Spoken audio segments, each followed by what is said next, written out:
We're going. Am I upside down? Okay, it is 1 o'clock.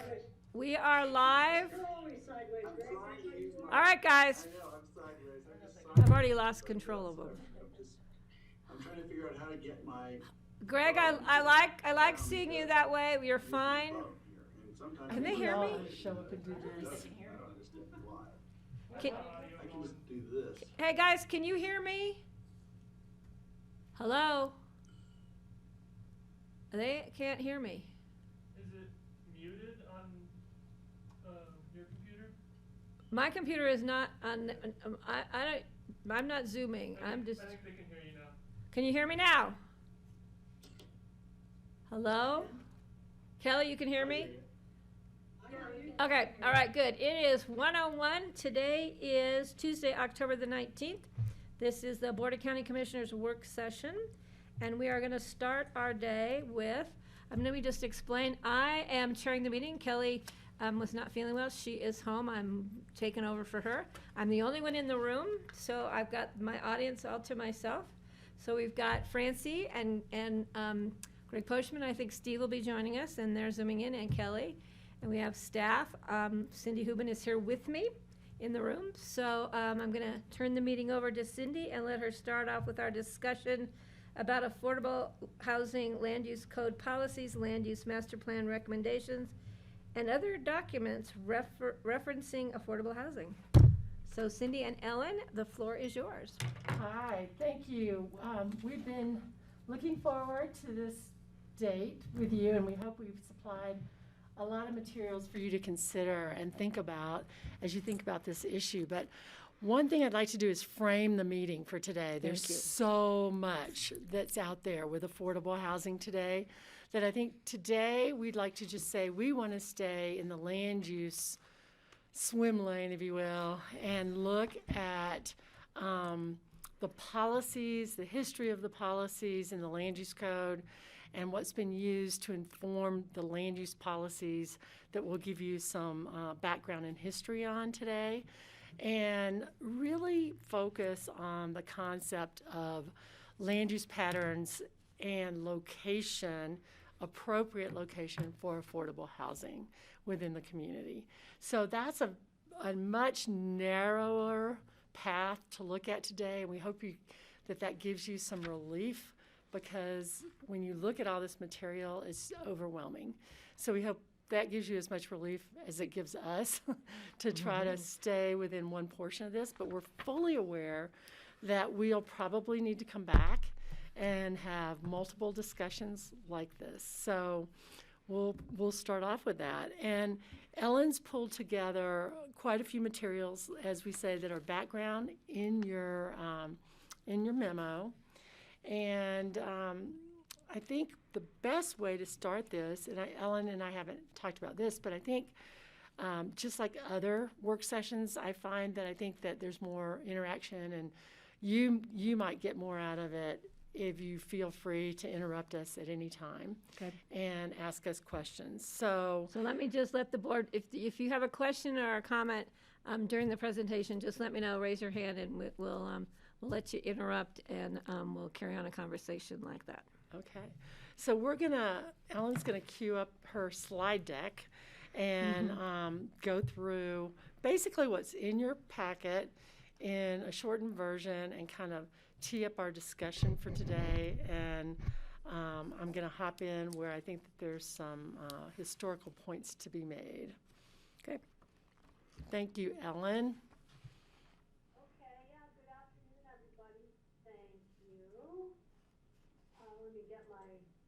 Pulled up here, and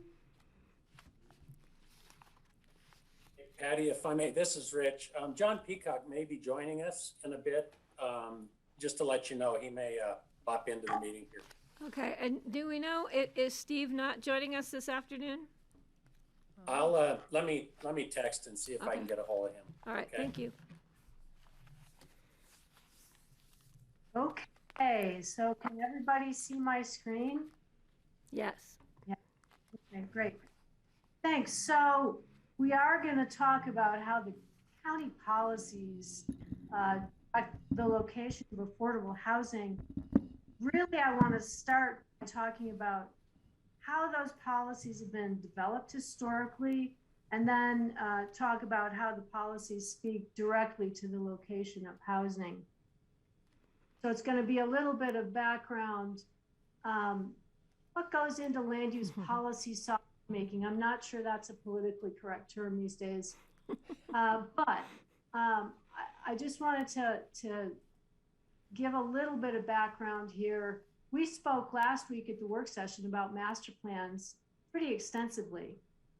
And I want to reiterate the fact that those master plans in the county that have been developed provide the direction and really lay the foundation for all of the land use policies and regulations in the code, or several of them, I shouldn't say all of them. And it's important to note that those master plans are developed typically by staff with input from citizens, caucuses, or in some cases developed by caucuses with input from staff. They're adopted by the Planning and Zoning Commission and ratified by the Board of County Commissioners. I want to note that those master plans are advisory documents only. They make recommendations for land use that may or may not be codified in the land use code, subject to review by the Planning and Zoning Commission as a result of typically robust public review and public hearings, and ultimately a decision by the Board of County Commissioners. As you'll recall from our conversation last week, there are 11 master plans in the rural portion of the county and 2 in the urban growth boundary areas just outside of Aspen. And many of those master plans were initially adopted in 2003. Several of them have been recently updated or are in the process of being updated. What we've found over the years is that there are common themes within those master plans that persist. And I'd say the overarching common theme across all of the master plans, both rural and for the urban areas, is preservation of rural character, preservation of rural character, and preservation of rural character. It's persisted and really has been a focal point for many years now. And there are also some specific common themes specific to housing throughout all of these master plans. And first and foremost is to locate dense housing within urban and urban growth boundary areas, close to employment centers, services, and facilities. Locate dispersed affordable housing in rural portions of the county only where densities are consistent with the surrounding area and that development is containable. Typically, zoning changes to increase density in the rural area are not supported in these plans. They recommend deed restriction of existing homes and as to be encouraged, And they also encourage the allowance of deed restricted second dwellings in the rural areas and in the urban areas. And then several of them recommend county buy-down programs to incentivize voluntary resident occupied deed restrictions. And we won't go into detail there, but so those are themes that exist throughout these master plans. Ellen? Hey, Ellen, could you just go into detail on the last 2? I know you don't want to go too deep, but deed restricted second dwellings should be allowed. Describe that. Those could be caretaker dwelling units that are allowed in the code, should continue to be allowed. Some sort of a deed restriction on a second dwelling unit on a property anywhere in the urban area or in the rural area. It's that straightforward. I don't think there's anything of mystery there. Does that make sense? For that first one, just deed restricted. rather than just having a free market sell a second dwelling unit. The point would be that it would house a worker in the valley, someone, yeah. The buy down programs, basically to incentivize voluntary, this was a specific recommendation. Basically, it was that the county should provide some incentives for property owners to, they have a second unit to, again, to place a deed restriction on that unit that would require resident occupied, which is a deed restriction that is not necessarily as restrictive as requiring income and asset restrictions, but it's a deed restriction that simply requires resident occupancy. And a buy down program by the county would, in theory, and I can't really go into great detail because I don't know exactly what this would look like, but I think the concept is that if a resident were to deed restrict to resident occupancy, the county could incentivize that by then buying down the cost of that second resident occupied unit. Does that make sense? So Ellen, are you talking much like, uh-oh, why am I echoing? Much like the,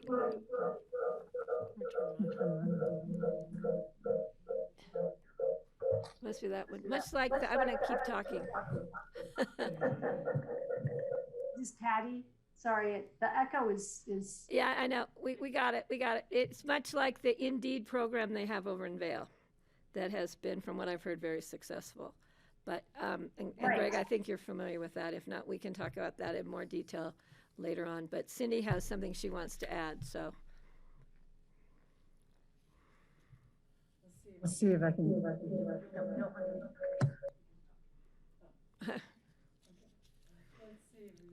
We can There come you go. back to the buy down concept later if Cindy's not able to. Now, Cindy's on, she's got it, so we're gonna let Cindy have the floor. Hear me.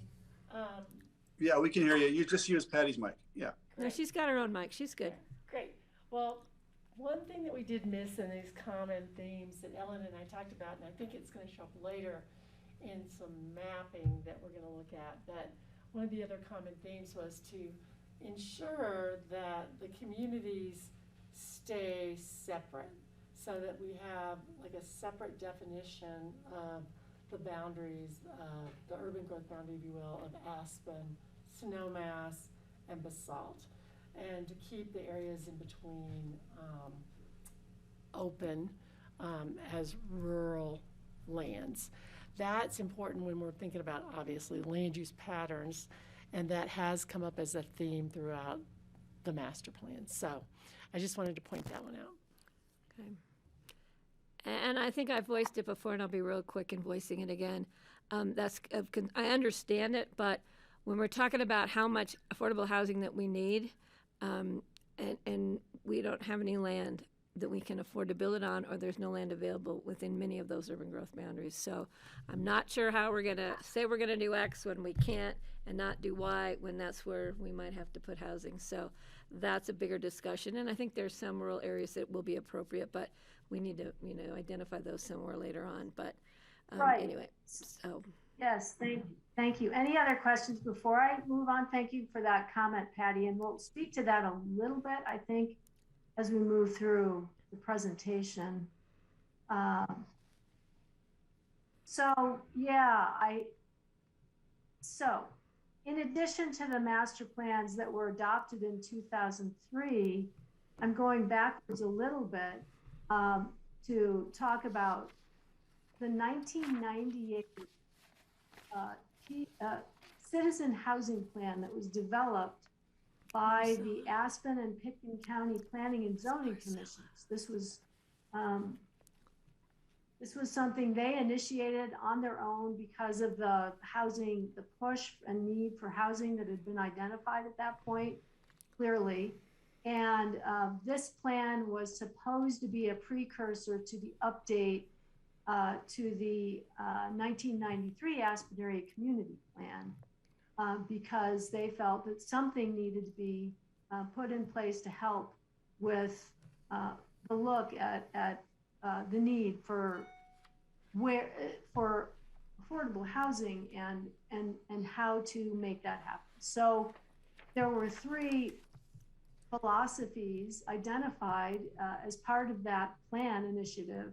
The first, again, was location within an identified, gosh, my screen, within an identified, what does that say? You guys, you can see my screen, I can't see it. Metro area. Metro area.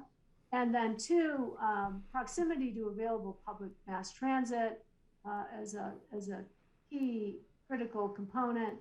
And then containable development. We can talk about that a little bit more as we go forward. At the time, the metro area for the city of Aspen was identified. I don't know how well you can read it on this map, but it was called the metro area. And then when the Aspen Area Community Plan was updated, that morphed into the Aspen Urban Growth Boundary area identified in red on this map, but a little bit modified. And we don't need to go into depth there, but that plan then went a step further beyond the philosophies to identify criteria for location of housing in the context of broader community goals. And so this is some of the criteria, paraphrased, it's not exact, located in that plan. And so looking at housing, consider, are public facilities and urban services in place to serve the development? What's the fiscal impact of providing public facilities and urban services outside of metro areas? So Patty, to your point, this is recommending that everything be located within the metro area at the time to the extent possible. But if you're looking outside of those metro or urban areas, here's some things to consider. Is development adjacent to public transit? Is development containable, or will it tend to promote sprawl? And that could be a physical containment, hard to define containable there, but will citizen housing transform the character of the area from rural to suburban or urban? Non-automotive transportation should be emphasized. Development should be visually compatible with the surrounding environment. Infill within an existing neighborhood is desirable. And this holds true, obviously, still today. Good quality design and energy efficiency should be emphasized. So this, Patty, to your point, this goes a little bit beyond just the initial primary recommendation that the housing be located within the urban areas. If you're looking elsewhere, here's some criteria to consider. So when I say that the master plans laid the foundation for policies,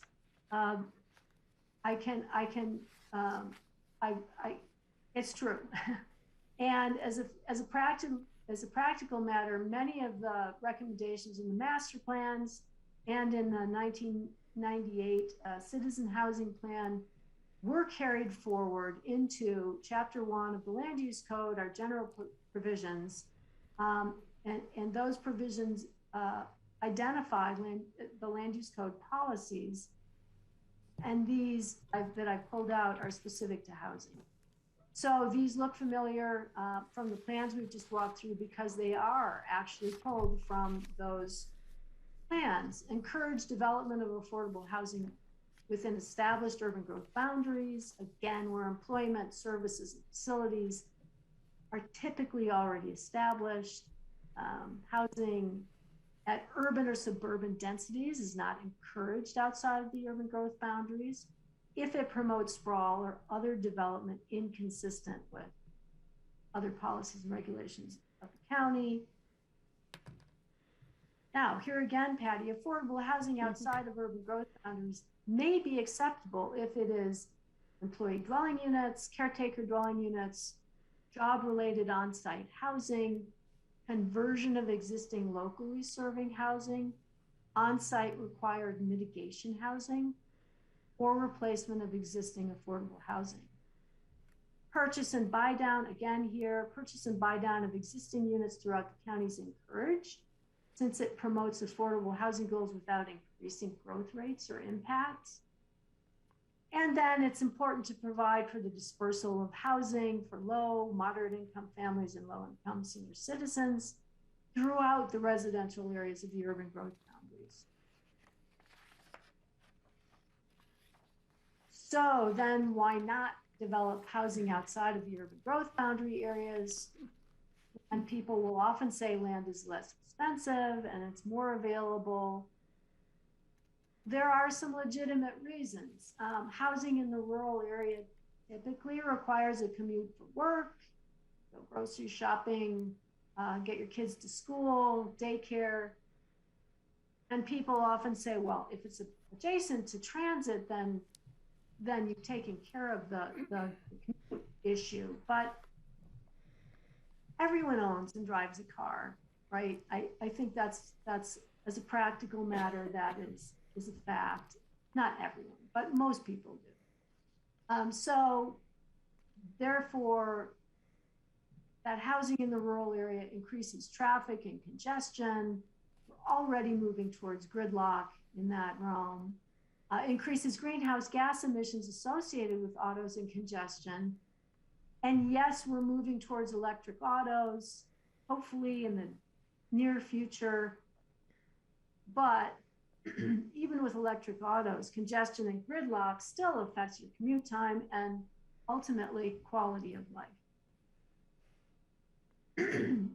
Often when people speak to trying to contain development, the concern about development begetting development and causing growth, more growth, is around the subsequent demand once you have the housing in place for services in close proximity, a small grocery store, coffee shop, breakfast diner, daycare.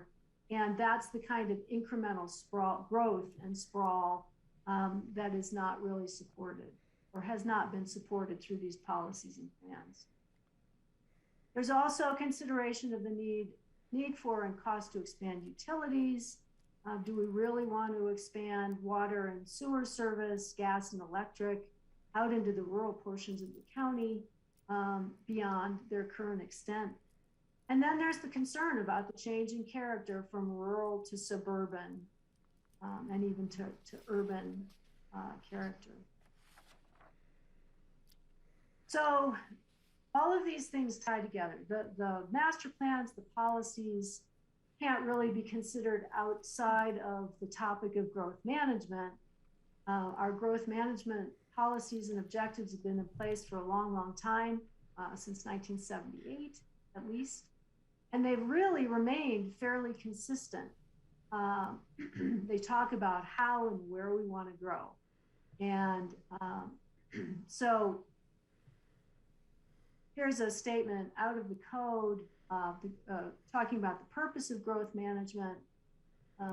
It's to manage the rate, the type, location, quality, and ultimate quantity of growth within both the rural and urban areas of the county to ensure that the type of growth in the rural area is consistent with the existing rural character of the area, helps to maintain, and this is what Cindy was speaking to, a distinction between the rural area and the urban areas of Aspen, Basalt, Carbondale, and Snowmass, directing, again here, directing growth into appropriate locations that's containable and will not promote sprawl, and preventing the incremental urbanization of the rural areas. So all of these things work together and are consistent and have been for a long time. So this is a slide that I pulled from a presentation that we gave you about 1.5 years ago about sprawl as it related specifically to the Brush Creek intercept lot and development pressures in that area. I don't know how well you can see this map. This is one that Zach pulled together, which I think is great. All the credit goes to him. On the left side of your screen here, my arrow. That's the, okay, so sorry, the Highway 82 runs through here. And on the left side of the screen is the city of Aspen and that crosshatch. And then this large blob here in the middle is the town of Snowmass Village, municipal boundary. And then way on the far side, right side of the screen is the town of Basalt. So you can see these municipal areas and the fact that right now there's still some separation between them. And that separation is in the unincorporated rural portion of the county along the highway here. And so the idea, and then all of the other rural portions of the county on either side of the highway. So just wanted to show this to you when we're talking about preventing the incremental urbanization of the rural area and sprawl. You know, this is what it looks like today. And I think the intent is to maintain those distinct areas, urban areas, as distinct from the rural areas. So, Patty, again, while there may, not, and to all of you, not to call out Patty, sorry. Whereas most of the direction is to locate within the urban growth boundary areas, there is some opportunity and some criteria established to consider development outside of the urban growth boundary areas, but staff believes there are some good opportunities out there to work with various partners, other municipalities and counties to develop housing within urban growth boundary areas. And I just threw in this photograph of the Basalt Vista Affordable Housing Project that the county worked with several partners on as one example of that kind of project that may be out there waiting for our participation. And I'm gonna let Cindy then talk about concepts. We're not going to go into specifics about where there might be specific properties available for this type of approach, but Cindy was just going to walk through some of the potential opportunities for developing housing within urban growth boundary areas. And Cindy, I'll let you take this slide and take it from there. Okay, thank you, Ellen. There are concepts out there that we have not really explored. The county has been very heavy on addressing rural issues for a long time. We haven't spent as much time addressing the areas within the urban growth boundaries and partnering with our other communities as far as housing is concerned. We've done a lot, but we haven't actually put into effect in our codes some things that are tools that other communities use, as well as things that I think could be unique to us. But obviously, looking at certain properties that are underutilized within urban growth boundaries to rezone or upzone those properties for affordable housing. Buy downs when we can make it happen, and I think that program takes on a lot of different forms, as Ellen was talking about, and as Patty, you mentioned, the Eagle County is looking at or has implemented. The incentivizing, I'm calling them accessory units, but units that would be used for either rental or purchase units. These are often seen as a second unit on a property. There are other communities, even in our valley, such as Carbondale, that uses this incentive. Also, there's a great opportunity to rehabilitate and to repurpose some properties today that we're looking at, either that might be a commercial nature now that could be turned into affordable housing for residential use. And then there's a bunch of tools that I think we could start to look at with our municipalities to look at what the county has as resources that might be able to help incentivize and make higher densities work within the urban growth boundaries. So that is just a real high level overview to get the discussion rolling. And Patty, I think we tried to limit this to like half of our time today so that we could, in fact, start to get some discussion going and hopefully be a resource to your discussions. So, Patty? yeah, go ahead, Greg. Yeah, hi. I was just wanted to, I don't remember if I sent this to Cindy or anyone so yet, but there was an interesting article just on how so many people are not actually going back to their physical workplace post-pandemic and post the Zoom boom that we're all on. That a lot of commercial properties, the real estate market for that, they think is really just going to create opportunities perhaps for those conversions to residential. And I'm not sure if that'll happen here, but I think we should certainly be on the lookout for it. And no doubt the commercial real estate industry will be as well, because it sounds as if there's going to be a lot of commercial real estate inventory that needs to turn into something.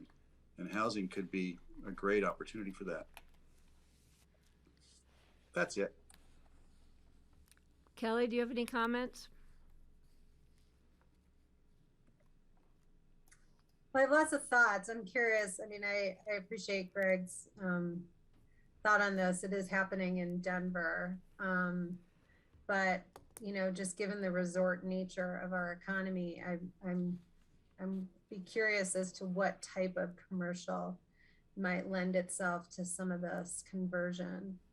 And I'd be also curious as to some of the specific ideas that Cindy has been thinking of to achieve those last 5 goals, I think that were, or possible outcomes that were on that last slide there. You know, I think there's a lot of energy around the state to sort of come up with more creative solutions. I'm getting a little anxious for us to figure out the where and the how of it, you know, and I also want to think about, like, you know, how do we balance open space with this? You know, I can't help but look at some places in the urban growth boundary that actually have kind of a rural feel to them. And, you know, just wonder, is it appropriate to maintain that? Are those the characteristics on land that we would look to if we were going to look for higher densities in places? You know, I think that to have good neighborhoods and good communities, you do want some park resources. But at what point does park start to bleed into a more rural feel? You know, and really, what would the characteristics of places be that we might say this could be appropriate for more density? And, you know, how do they connect to transit? And when we're talking about transit, you know, are we looking at it specifically as RAFTA, or are we looking at it as like bike paths and things like that? So, you know, it's a little hard for me to have this conversation without like really start talking about like the wheres of things. You know, so if we're not going to do that, then maybe getting some characteristics that we would look to really start developing these conversations. Because, you know, I appreciated, thank you for sending along the Teton housing supply plan.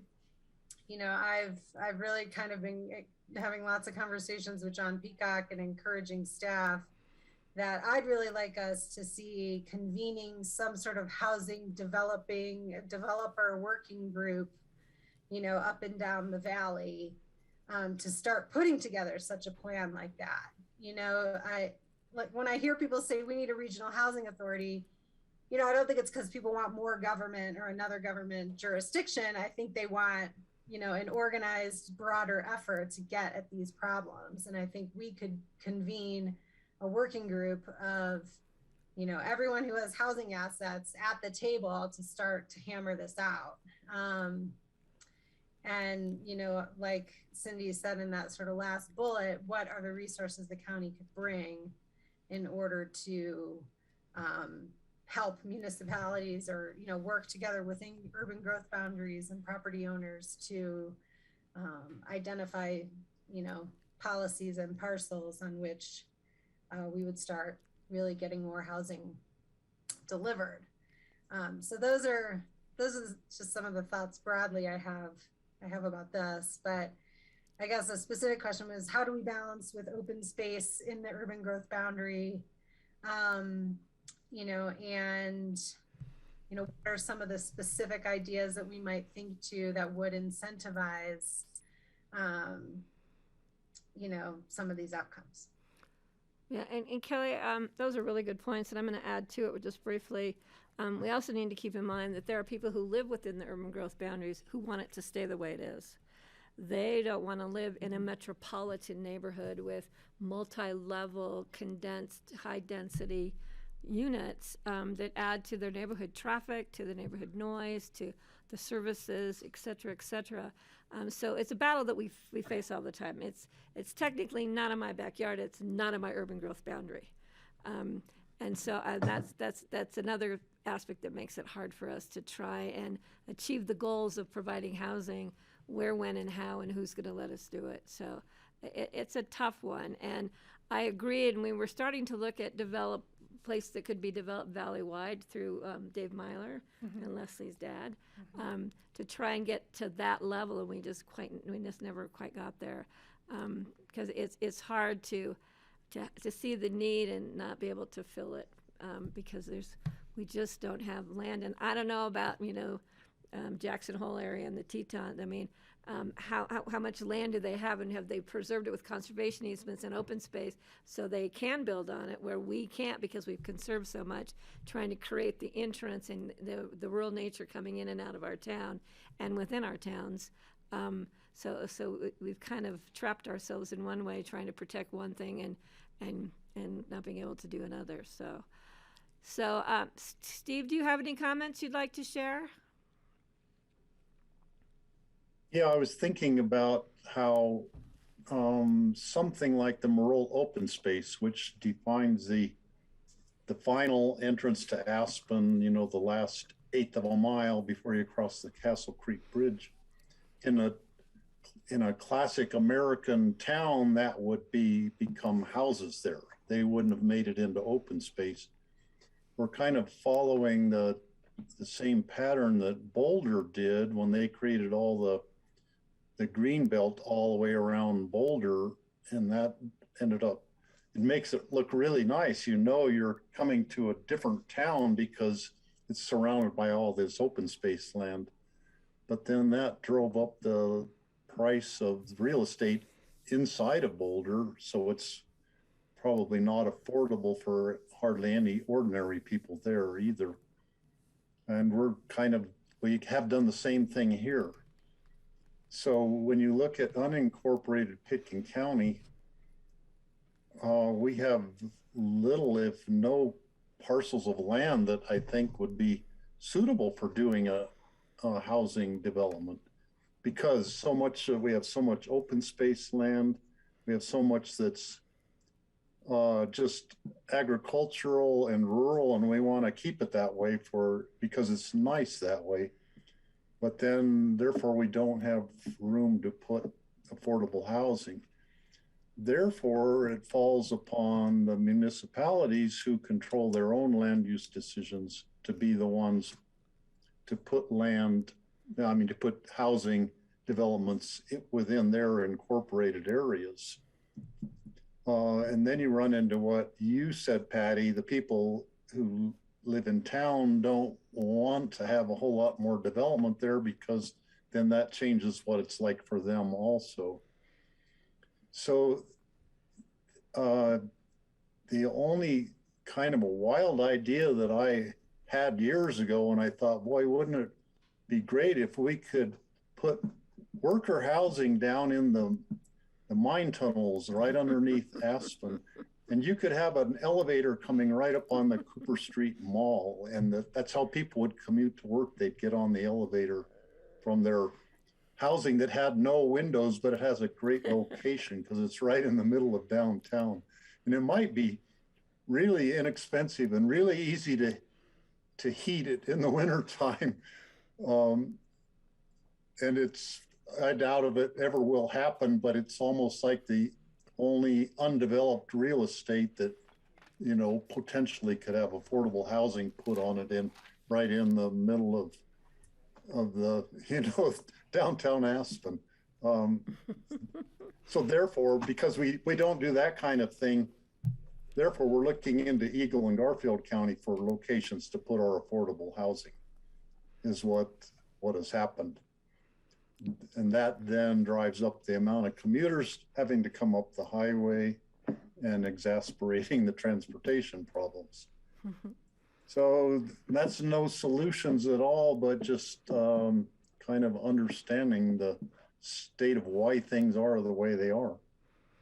Yeah, and don't forget the mine tunnels are full of good water, so we wouldn't have a problem with water supply. And there's also an issue called hazardous waste. So anyway, but that's a great idea, Steve. Francie, did you want to join in the conversation? Kelly, then I'll come back to you. Let's see if Francie has something. I wanted to talk just a little bit about the Down Valley situation because we do have quite a few residents from Pickton County who live down here or up the Frying Pan. And I do think there are some places available. I mean, we don't own them right now, but for affordable housing with a little bit of tweaking of the bus system. However, I would say, no offense to Dan Richardson or anybody else in Carbondale, that the way they've gone about increasing their housing inventory, I don't think it's very pleasing to most people who live here in this valley. And it's not cheap, like the ones at the roundabout, which came out not too bad, are $2,500 a month for a single bedroom. And so I don't think that's affordable for most people in Carbondale. If by the time you have one kid, you're done with that apartment. And the other ones over near City Market, I don't know what they rent for, but somebody told me the other day it's not that different. But they are particularly not beautiful, and they have filled in that CRMS field about as horribly as we could have ever imagined when we were objecting to having that whole field developed in the first place. So this whole thing of businesses on the ground floor and apartments above, which, ideally could be affordable, really needs to be tweaked if it's going to fit in with Pickton County. So if you haven't been to Carbondale recently and looked at the new additions, I recommend you do that because it's kind of like a warning sign, I think. I mean, I love Carbondale, and the people, they did a huge survey, which I participated in, and many people did, and everybody wanted, compressed density in the downtown area, so we didn't have sprawl all up and down the valley. And so that's what we got. So have a look if you haven't seen it, and just, put it in your repertoire of things to look for. And I think I told you guys I spent a long time online looking for creative apartment buildings because I wanted to go talk to Dan about how he should be demanding more and the town council should be demanding more from their architects. And it was all horrible. Everything. I looked at thousands of pictures of apartment architecture and they're all horrible. Unless you get into really modern steel and glass and stuff, which wouldn't fit into Carbondale or Aspen. But anyway, that's my say on that. Okay. Kelly, did you have more comments? Yeah, I would just say that from a really big picture, I think something to keep in mind or to start thinking about is whether we need like a community check-in about the amount of housing that we aim to provide. And, I'm curious, I don't know if we have a clear picture of where we're at. I think we are closer than ever to having the tools to do so, but, provision of 60% of housing in the, is in the Aspen Area Community Plan.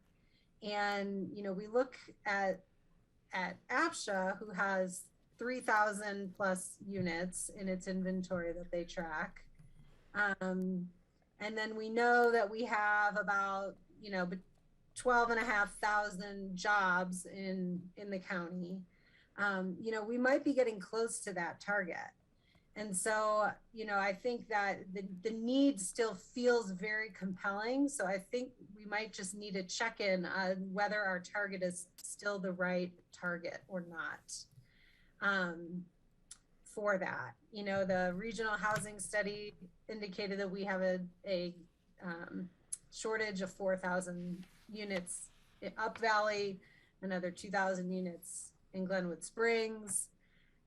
So, I have asked for some data from the Department of Labor that I'm hoping to get back soon and share with you all about the number of jobs, the increase in jobs over time.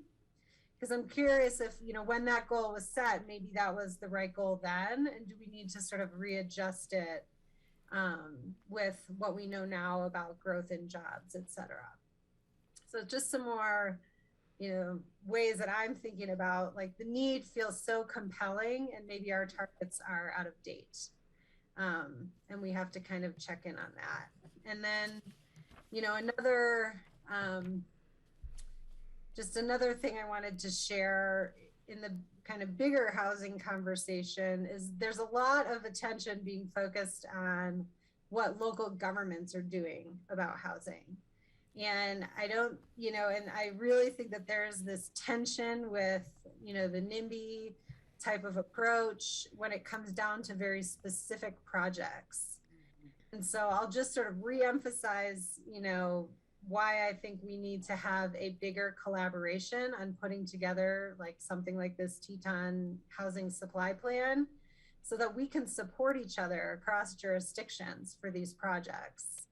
Because, when a project gets voted down in Aspen because of neighbors' concerns, we all lose, that loss is bigger than just that immediate neighborhood. And so I think if we're coordinating together on such a broader plan, that we might be able to build more strength to get things done.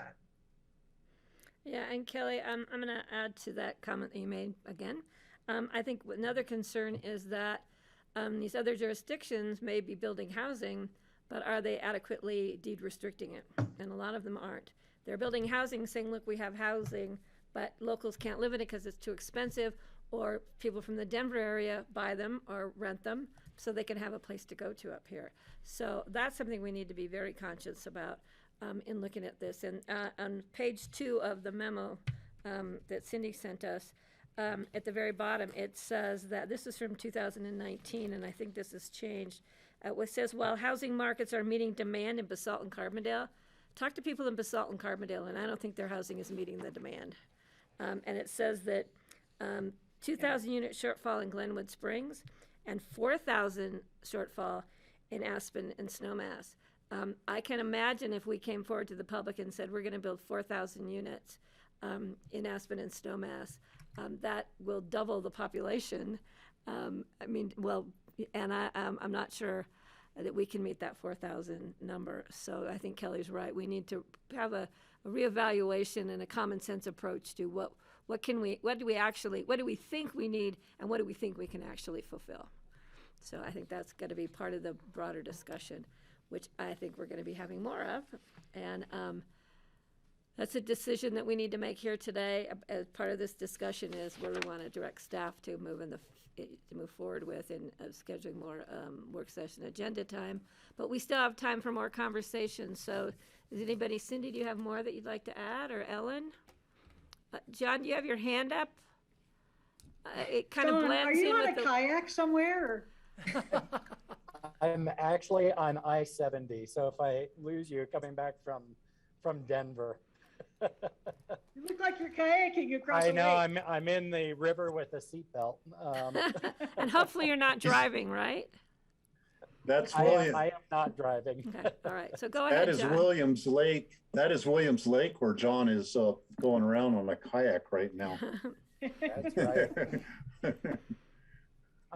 Well, I just wanted to bring a couple other of information points to the table for the conversation. There have been discussions that have started back up with Dave Myler and the Housing Coalition about trying to pull that discussion back together. And I think as the board has talked about here, that's obviously the most recent data point we have. And we know a lot's changed, right?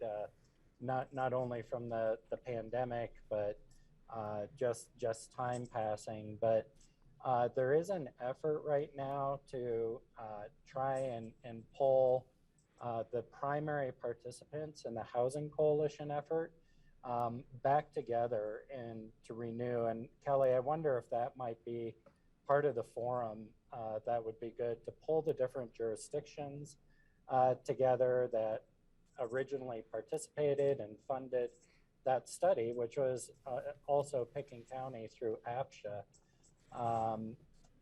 to start to have that overall valley-wide look and conversation. So some of that is happening now, and staff is been involved in those conversations. And so it'd be good to get some feedback from the board as to whether you'd like to be an active participant in trying to reconvene those conversations in the spirit of thinking through policy. And I think this discussion has also highlighted just the different competing interests and values that you all are trying to navigate while addressing what's really a pressing problem that our community is looking for solutions to. And it is going to take partnership, it's going to take resources, and it's going to take some more conversation. Even just listening to the board today, there are a lot of different perspectives around this table that we still need to get aligned so that staff has specific direction. So I wanted to throw those, just one observation and then one question about participating and facilitating a reconvening of the Housing Coalition group as a starting point. Yeah, John, I think that's a good idea, and we'll fit it in between growth management and the airport and the COVID pandemic. And yeah, I think we can do that this coming year with all your help. But I do think that does cover a lot of the points that Kelly brought up. And I think, the conditions have changed greatly. And the mountain migration report does, reference a lot of those conditions that have changed and suggest some solutions that we have to be bold, and we have to lead with braveness in order to be able to accomplish that, to do things such as real estate transfer tax to help fund these needs, because we need to have some sort of consistent funding and adequate funding in order to do any of this. So I think that's going to be part of the discussion. Kelly, please. Yeah, thanks, John. I'm glad to hear that. I hope the new resilience person that we've approved the position for is going to be hired soon and can plug into that work. And I don't remember all the folks that were in the Housing Coalition. I would say that I probably want to expand that effort to include, all the groups that have some skin in the game, the school districts that are trying to develop housing, U.S. Forest Service, the fire districts that are building their own housing, to really just be conversing, with each other to see how we can, build momentum with each other's projects, and just be having conversations about partnering early and often. We had this great parcel up at Brush Creek we could have built housing on, you guys. I want you to remember that. But, yeah, but we were told it wasn't appropriate there. Anybody else have comments or want to help give direction to staff what they might want to bring back at our next meeting? I think Cindy's got a stack of stuff to bring Another back. comment, Patty, because I do think, you know, it's one of the things that we'll run into that I see as a hazard in these conversations is, you know, more traffic on the road. You know, there's even criticism now of building within the urban growth boundary and what that's going to do for traffic heading up to Aspen. You know, so I also just would say for our board, I think there's a role like in EOTC to start really thinking about, you know, or maybe if we need to focus more on like, what are those last mile solutions that connect to transit? Because if we're going to think about increasing densities in certain parts within our own urban growth boundaries, you know, that last mile solution, I think is going to be a really important sell to getting people to buy into something like that. Yep. And I'll shut up now since I spoke most. All Well, right. part of that is going to be about not having all the jobs in Aspen. You know, encouraging and helping develop businesses that aren't in Aspen. So that if we have people at, you know, in a thing like Basalt Vista down Valley a little bit, they don't have to go to Aspen to work, or in Elder Valley, all the way down the line. And I think when people think about the Valley and work, they think Aspen, but, you know, maybe we can change that a little bit with a little bit of focus on reorienting some of the places where people work. Not to mention working from home. I think Greg was the one who mentioned that, which I definitely think is, I mean, when I ran for this job, I thought I was going to be in Aspen 2 days a week, every week. And I'm not. And that keeps my car off the road. You're And, not yet in the office 2 days a week. And the problem with that, I like coming up. You have to remember that Aspen needs a sustainable commercial, you know, presence also. I mean, we need people up here to work. If everybody Well, works of down course. Valley, we will have no service workers, which we're already facing. And a lot of the Obviously, people at not Basalt Vista everybody. have to work in Pickens County. So. Not everybody's going to work down Valley, no matter what we do. No, but, Okay, Greg, did you have something that you wanted to add? Yeah, I just wanted to add that, yes, the situation has changed. It has become more complex. I believe that if we were to check, we would find people living in affordable housing in Aspen who actually telecommute elsewhere. And we're going to find people living in Aspen, coming to Aspen for a month or 2 or 3, or to live here, who actually work in New York or other places. The world has changed, and jobs have changed, and commuting has changed. And I think while we are looking at, you know, how do we solve this issue, and I think what it comes down to is it's demand. It's demand for people who want to be in this valley. And if we could get people to decide that Carbondale was the absolute mecca, I'd be all for it. Actually, no, I like Carbondale too much to ask that of them. But it's already a is, mecca. it is. I know. It's on the cover of Outside Magazine, which is the death knell, right? And it's happened to Aspen right now. Oh, it has been many times already. Oh, yeah. But the thing is, the demand is high, and we're going to have more traffic on the highway no matter what we do, and we're going to have a constant, in my opinion, constant demand for affordable housing. We're never going to see an end to the demand for affordable housing. So at some point we have to say, well, wait a minute, you know, is there any way we can decide that we're going to create a steady state economy rather than a growth-based economy here? So I think that the issues there are demand issues we need to look at, because as somebody says, you squeeze one side of the balloon and the other side bulges out. And that's what we're seeing with the traffic. We're seeing it with the housing. I certainly love the idea of valley-wide solutions, and I'd support us joining that conversation that John mentioned.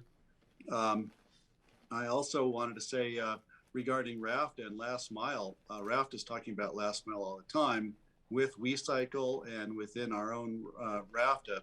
That's a huge topic at RAFTA, just so you know. And there's continuous conversation, and there's continuous pressure on them in order to maintain the service we have. If they add a new stop, say Aspen Village asked for a BRT stop, and they just said, we can't. If we do that, that'll screw up our BRT schedule, and we won't be able to meet the demand we have already. So there's pressure everywhere on this. And I just want to make sure the solutions we come up with are actually solving the problem and not actually making it worse. I worry about, you know, are we going to build more housing to accommodate a growing tourism industry, while I'm hearing people in town saying, hey, I think we're big enough. I've heard that this last year with all the tourism pressure we've had through the pandemic and after. I hear people saying, hey, I think we're big enough. Let's stop. So are we going to build more housing to accommodate more restaurants and hotels and tourist employees? Is that our goal? I'm not sure it is, but it's a conversation we need to have. And I think you're very right. Whoever suggested it's time to go out and reach out to the community to find out what the residents of Pitkin County really would like to see. Because I'm not sure, as somebody said, we're not going to see a demand for huge apartment buildings. Although the demand is there, if we build them, people will come, there's no question. But I think we need to go back and take a look and find out what our constituents really want. So I'm supportive of these conversations with the regional authority and with the outreach. The last thing I wanted to say is that when we had our retreat a couple of years ago, we beamed Amory Marjoram in, our former city manager and vice president of the Aspen Institute. And something she said was, she said, you know, we're trying to solve this problem with a busy highway. And she said, just so you remember, commuters commute everywhere around the world and they go both directions. If we build a lot of housing up here, people are going to be driving down valley to Whole Foods or to recreate, or maybe to their job down valley. They're going to be reverse commuters. The highways just get busier. So I guess what I heard her say there was, one, commuting isn't necessarily a bad thing. As Francie pointed out, people commute from Rifle and Points West because they have a big patch of land and a big workshop, and they like having their tools and everything in their shop down there, and they don't even want, they would never want to live up here, but they will drive up here to work. So it's a complex situation. I'm grateful we're having the conversation. I don't know where it's going to go, but I want to make sure we understand that some of the solutions we're going to come up with may not necessarily solve the problems that we're all reeling from, which may be that everyone feels the pressure from growth, the pressure from demand, the pressure from traffic. You know, that's going to be something maybe we just have to get used to. There's my rant for the day. Okay. Steve, I'll let you wrap it up because we're at our time. We have a candidate interview here, and we want to give direction and clarity to staff before we close this session. Okay, I would be remiss to not pass on the phone call I had with my dear neighbor, John McBride, last night. He always is coming up with ideas on what we should be doing. And he really loves the success of the North 40 subdivision with the owner-occupied homes. And he would like us to have that be imposed on the Richmond Ridge area, which is a different area, to have it only owner occupied, or, you know, I can't remember, is it AH, Cindy, or Affordable He's housing. got what is AH? RO, RO. resident occupied. Okay, and so that was his two bits on how he thought we should solve the Richmond Ridge area, but it applies to this discussion also. I live in a bedroom community for Aspen and Snowmass Village. Almost all the people who live up here in what used to be all farms and ranches, they commute to town to go to work now. And when we moved here, in the entirety of Snowmass and Capitol Creek, there were about 20 houses. Now there's probably close to 400 houses in Snowmass and Capitol Creek valleys. And it's bedroom, you know, mostly bedroom, some second home kind of houses, but and if only half those houses in that area would put in a CDU, that could be another 200 affordable housing deed restricted units that we could potentially put in a rural area, which is not the goal you're presenting, but that's probably more likely to happen than building an affordable housing project on land that we don't have.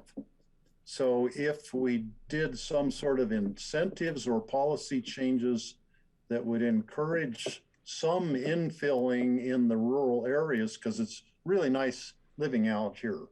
You heard Rye's comment this morning in our executive session about how beautiful it is up here. And he was totally right. This is a wonderful place to live, with the drawback that it's, from my house to the highway is 7 miles.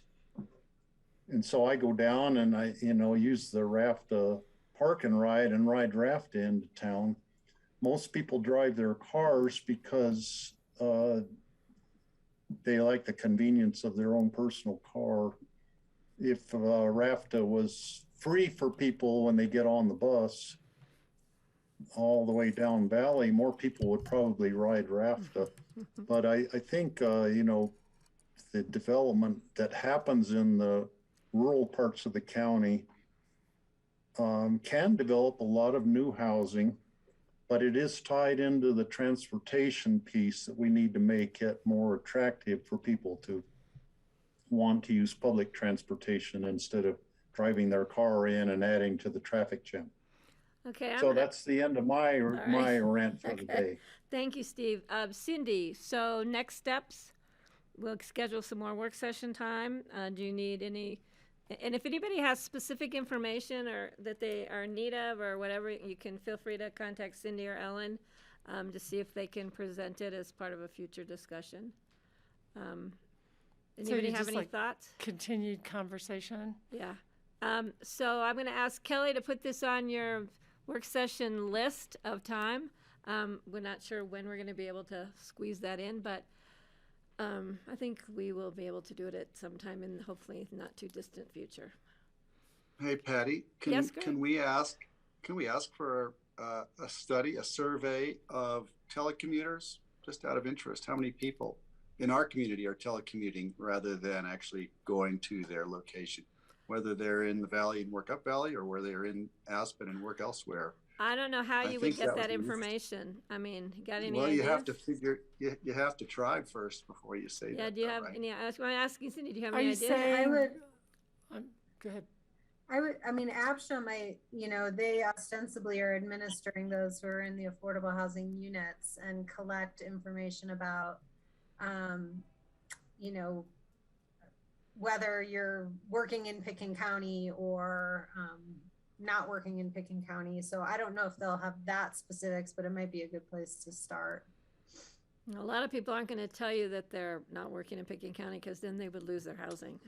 So Well, but you have to fill out your biannual affidavit, and they have very high compliance with that. yeah, so and it can a lot of people who show- telecommute also get their paychecks here, so therefore technically they're working here. But so Cindy, if you have any ideas how we could gather that information, bring them back, because we'll have to find a way to do that. It would take some time and some funding, but that's something that we can discuss at a future meeting, and Cindy can maybe bring back some ideas, Greg. All right, anything else? All right, Ellen, Cindy, thank you so much. I found reading some of these old documents a little old. Things have definitely changed since the AACP was last revised, and any of this information. I'm not saying we should start over again on those things, but we need to keep that in mind as we look at the data. All right, and I think we're waiting for an interview. Is she with us virtually? Thanks all. Oh, there. Here I am. So I have a question, Elizabeth, before you get started. Do you go by Elizabeth? Yes, yeah, I Okay, do. so we're going to be proper. So well, welcome. Elizabeth Stewart Severy is applying for appointment to the library board. You have a very, very interesting resume. It was great fun to read it. So the process works, it takes about 15 minutes or so. We'll start off with asking you what causes you to be interested in this board, and then the rest of the commissioners will ask you some questions, and we'll have a little discussion. We have 3 seats available. We have 2 alternates, 1 regular. We've interviewed 3 candidates. Is it closed now? The applications are closed? Yes. So we have 3 candidates and we have 3 seats available, which is nice. So Elizabeth, welcome. It's really nice to have you before us. Thank you. And if you'd like to take just a few minutes and give us some information about what you see in the library board and what you would like to see in the library, and a little bit of your background. Thanks. Well, I grew up here and grew up going to the library, and a friend of mine actually suggested me for this position because I think they're looking for some younger people, maybe parents of smaller children, to be on the library board. I love the library. I've had a library card since I'm not even sure. My mom got me one. I mean, I remember that it was like it felt very much like my first big responsibility, getting my very own card. And I still have that exact physical card from when I was a kid. I just feel like the library is a really important community resource. I was an English teacher, so I think that instilling a love of reading starts as soon as kids are born, but also lasts a lifetime. And I know that the resources that the Pickens County Library provides go well beyond just books and reading and internet access and things like that. And I do think it would be helpful to have some younger voices on the board, just sort of a different community perspective. And I'm excited to have, I've taken a little bit of a backseat in the community department lately because I have 2 very small children who I'm at home with, and I'm excited to kind of re-engage with the community through an institution that I really believe in and really love, and that I hope to share with my kids too. Great, thank you. So board, who would like to start off with asking Elizabeth a question or 2? Francie, please. Hi, Elizabeth. How are you? Hi, doing well, thanks. So are you still the athlete that you were when you were younger, when I used to read about you in the paper all the time? No, I'm definitely not. Certainly not in the moment. I'm just 2 months away from, I just had a baby about 2 months ago. So I'm sort of relearning how my body functions right now. Wow, well, congratulations on that. It will come back. I have no doubt you're a Severi. I hope so. Well, thank you so much for applying to be on the library board. You know, that's something I never even thought about in my entire life, was being on a library board. And now when I look at that, I'm like, what in the world was I thinking? Because I read hundreds of books every year and I love reading, and I taught literature and writing, and like I missed a huge opportunity in my life. So I really commend you for pursuing this, and thank you so much. Yeah, thank you. It does feel that way. Like it's not something that I was right on my radar, but as soon as a friend suggested it, I thought, yeah, that's it's just close to my heart, and it feels like something that can be really important and life-changing in the community. So well, that's great. Thank you. Okay, next, Greg, please. Unmuting here. Hi, Elizabeth. Great to see you. And I think it's fantastic that we have this application from you. And I want to confirm we have 3 openings. We have 2 alternates and a regular board member, and we have 3 applicants, including Elizabeth. Is that correct? Okay. Just for some reason I thought there was a 4th one in there, and I got thrown off.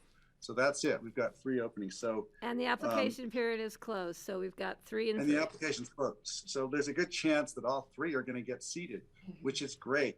Elizabeth, I wanted to ask you, I noticed on your resume, your interests include environment and climate. And I'm just wondering, what other boards would you consider going on as advisory boards for us? Because I have bigger plans for you. As much as I don't want to diss the library board at all, I think it's very super important. But I kept thinking about you and other boards in the past, and I'm just wondering if you looked at, other boards you'd love to be part of or participate in on a committee of some sort, perhaps, or anything else. Yeah, thank you. That's that's very nice of you to say. I am very interested in climate and the environment. I'm still sort of holding out hope that I might, well, I'm not really holding out hope. I still intend to go back to work as a journalist. And so I think there's, I don't want to introduce conflicts, especially because I mean, I am quite familiar with the work that lots of other citizen boards in the county do, particularly open space and trails and healthy rivers. And I think they're so incredibly important. But I just, at this point, you know, right now, looking ahead, I probably will return either to teaching or to journalism. And it doesn't really work for me to wear both of those hats at the same time. Great answer. Well, I'm glad that you're re-engaging, and I know you can handle 2 small children or however many you end up with, whatever you do. So I'm looking forward to seeing more of you. Thanks. Thanks. Kelly, please. Hi, Elizabeth. Nice to meet you. Yeah, you too, Kelly. Yeah, I was gonna try and rope you into our Crystal River Wild and Scenic effort, but I think you've just answered that question. Yeah. It's a noble effort. I love following it. I will ask, what are your favorite collections at the library? Well, I love the kids room and the redone like children's area, I think is so amazing. And pre-pandemic, my son totally agreed with me. And I just think that's like such a warm and inviting space, and with so many great books and toys and fun things to remind kids how fun learning is. My all-time favorite thing that the Pickens County Library does, and I wouldn't call this a collection, but is the story walk. We spend a lot of time on that stretch of Hunter Creek rereading the same stories over and over and over again. And I just think it's such a wonderful like combination of some community values here. And I'm always drawn to fiction. Got it. Okay, cool. Thank you. Yeah. Thank you for applying. Steve Child, please. So, Elizabeth, I went into the Park Hill Library on Montview in Denver, which was the library I went to when I was a little kid. And I remember that's where I totally fell in love with the library. So I went in there on a trip to Denver, and I looked around, and it was all books. There were no toys. There were hardly any computers. It was just like I remembered it, except it's much smaller. It's a tiny little library relatively, but it seemed so huge at the time when I was like 5 years old learning to read. So I mean, I totally get it, your experience with books and libraries, and why you became an English teacher and fell in love with books. All that stuff is all tied together. So I really appreciate your impression of our library, that I think we're all very proud of it. So someone said, well, just where you were talking about trying to get somebody young on the board, we have very little turnover on our library board, actually. And right. Both the Basalt and the Aspen libraries, the library boards, the people who are on the board tend to get older and older and older, and they never want to leave very often. So it's great to have some younger blood and people, you know, people with young kids interested in working to better our library. So thank you so much for applying. I'm reasonably sure you're going to get one of the 3 positions we have. Whether you'll get to actually vote or just participate in all the discussions, I'm not sure. But one other thing, Greg, it sounded like Greg was trying to recruit you for a board position. Now, I am term limited in 3 years, and you live in my district, so keep that in mind. That would be the ultimate board you could be on. Thank you. This is very flattering. And Park Hill, my dad probably grew up going to that same library in Denver. Oh, really? Uh-huh. Yeah. Wow. Yeah. So I don't remember it, but I would imagine that's where he grew up too. So. Well, And I Elizabeth, actually, go ahead, Steve. yeah. Well, I actually met Roy Romer and his wife, who later became governor of the state of Colorado, right there. It wasn't at the library, but it was a church just like a block away from there. When I was a kid, I remember that totally, meeting Roy Romer. And that's interesting because his daughter lives on Snowmass Creek now, and we know her quite well. Oh, that's funny. It's a great neighborhood there. Yeah. On Park Hill. So Elizabeth, where we'll go with this now is the board will discuss the 3 candidates, and we'll have to decide and talk with the candidates, the alternates versus the regular position. But from what Steve's saying, I think you should be prepared to grow really old if we appoint you to this board, because you're going to apparently be on it for the rest of your life, and your children will I be hope so. driving you to the library. And congratulations on the new baby. So Thank you. it hopefully we'll be making a decision here shortly, and we'll be getting back to you. And the meetings are, Kathy, please correct me, they are once a month on Wednesdays at noon, usually the second Wednesday of the month. We don't have a meeting in the month of December, though. okay. And I'm sure they wouldn't mind if that 2-month-old came along with you, because I bet there's lots of people that would love to get their hands on a 2-month-old. I know Kelly and I would, and I think everybody else. So, but anyway, again, congratulations, and again, our thanks for taking the time and the interest in applying for this board.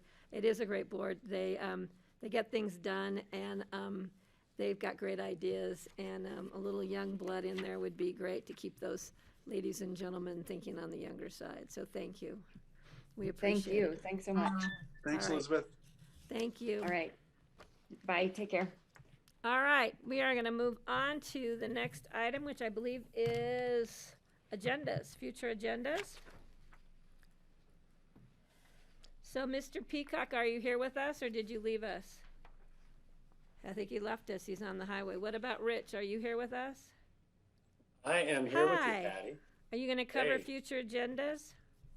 I can. I do have a note in here for the board's consideration that there is going to be a meeting with grassroots, IT and staff, and the BOCC from 12 to 1 to review the new process of grassroots audio. It has been noticed in today's meeting, and joining remotely is fine. And the main thing to remember is Zoom participants are not able to communicate until grassroots is streaming live. So the chat feature can be utilized if a member of the BOCC wants to communicate to a staff member or board members in the boardroom. So I believe there's just a training of what's been going on, and we're getting that all set up for you. Tomorrow at 1? Well, it's tomorrow from that noon to is 1, tomorrow. but Rich, I'm not sure. I've already done it. I did it when the first meeting was held.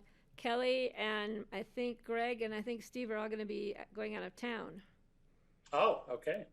Is that correct, ladies and gentlemen? So maybe we can just set something up with Francie if IT still wants to do this tomorrow. Francie, are you available from noon to 1 to Zoom in, or? Well, I could, but why don't we just change the time so they don't have to do it twice and make it easier on everybody? So we can cancel that for tomorrow, and we'll reschedule when everybody is available. Is that okay?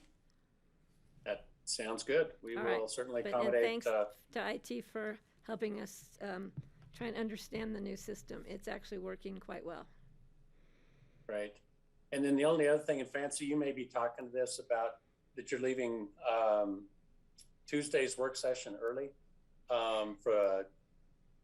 to attend, I believe, a Wolf meeting. Is that right? Well, the Wolf meetings are on Wednesday, and so I'm going to drive back up from Glenwood, leaving at around noon or maybe 11:30 to get here in time for Pandora. But on Tuesday, I'm having the entire Wolf group, which is like 20 people, to my house for dinner. So I'm going to leave our work session early. Okay. I'm going to attend from home and sign off early so that I can actually feed all those people. Okay. That's all I've got, Patty. Okay, and again, it's not on the agendas. it's highly possible that I will not be attending the meetings that first week of November, the 3rd and the 4th. And of note is on the 4th, the work session, we have 5.5 hours of budget. So I just read the budget book and I'm starting to review the meeting that was held on the 12th. So I'll be brought up to speed with the rest of you, but I'll keep you guys posted on whether or not my plans change, and I will be attending. Is there any other open discussion? Kelly, did you have anything? I mean, not open discussion, agenda, future agendas. All right, I think we're good. So we can now, our next item would be at 2:30 we get a break. So why don't we go ahead and take our 15-minute break and come back at 2:40, and then we can start with John Ely and the short-term rental licensing regulations. All right? So I just would grassroots, note, John Ely he's sort of toggling, I think, between this meeting and the River District board Right. meeting. So I'm not sure he'll be here right at 2:40. I'll let him know. Thanks, Kelly, for reminding me of that. All right, Yeah. 15 minutes grassroots. Thank you. Thank you.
Welcome back. Today is October the 19th. This is a reconvening of the Board of County Commissioners work session. It is now about 20 minutes to 2. Thank you, John Ely, for being able to join us a wee bit early. And our item before us right now is a continued review of proposed short-term rental licensing regulations. And this is what, the 4th meeting I think we've had, John? It is number 4, Patty. All right, and so I've got the packets from the previous 3 meetings in front of me. Kelly, did you have a question? Just a brief announcement. Greg had to jump off momentarily. He will try to call in or join us within the next 20 minutes. Oh, great. Yeah, I heard part of that. I wasn't sure what his time frame was. Thank you, Kelly. So on Zoom, we have Kelly McNicholas Curry, Chairman of the Board. I'm filling in for her at the office. We have Francie Jacober, and we have Steve Child, and hopefully Greg will be joining us back soon. And we have Rich Engelhardt, who is representing the county manager's office. So, John, the floor is yours. Take it away. Let me get organized. I just came over from a different meeting here. Okay, so last time we discussed this, the discussion was quite in depth on the issue of preclusion or inclusion of potential rural remote zoned properties for licensing for short-term rental. The board did not conclude the issue, but left the proposed draft of the regulation with the preclusion, and then basically understood that it would be discussed further in greater detail when the regulation is proposed in an ordinance form. If I'm not right on that, just somebody tell me and we can talk about rural and remote areas some more. If not, we've also talked about the idea of prohibiting short-term rental activity and, of course, licensing for residential structures and accessory buildings that are not a principal address or principal residence of the owner of the property or someone in an ownership position. The board decided to leave that preclusion in as well, and didn't seem like that one needed to have further discussion or would prompt much further discussion at the time of further consideration. But no, I might be wrong on that one. I actually do have something about that. Okay. Go ahead, Francie.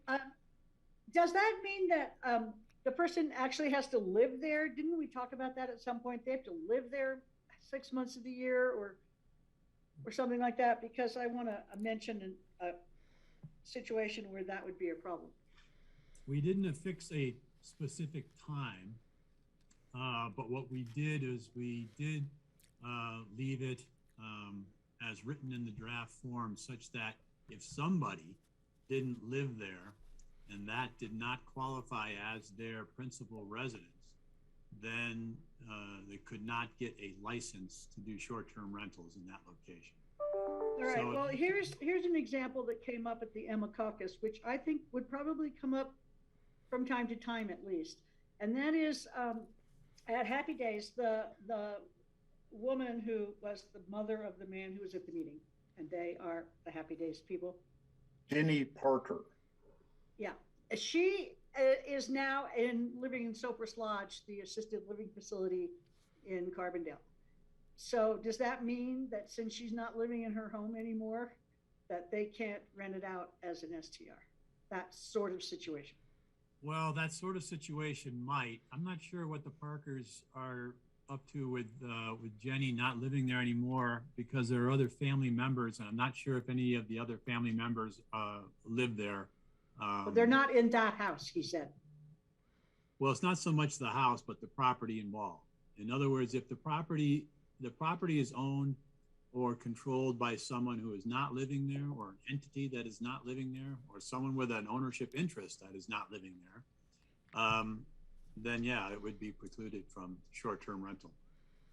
So I think that is something that we might want to look at. That, I mean, what if it's not the Parkers? What if it's not an extended family? It's just an older person who's lived in a house for a long time and now they're in assisted living, but their children aren't ready to move into their house or whatever.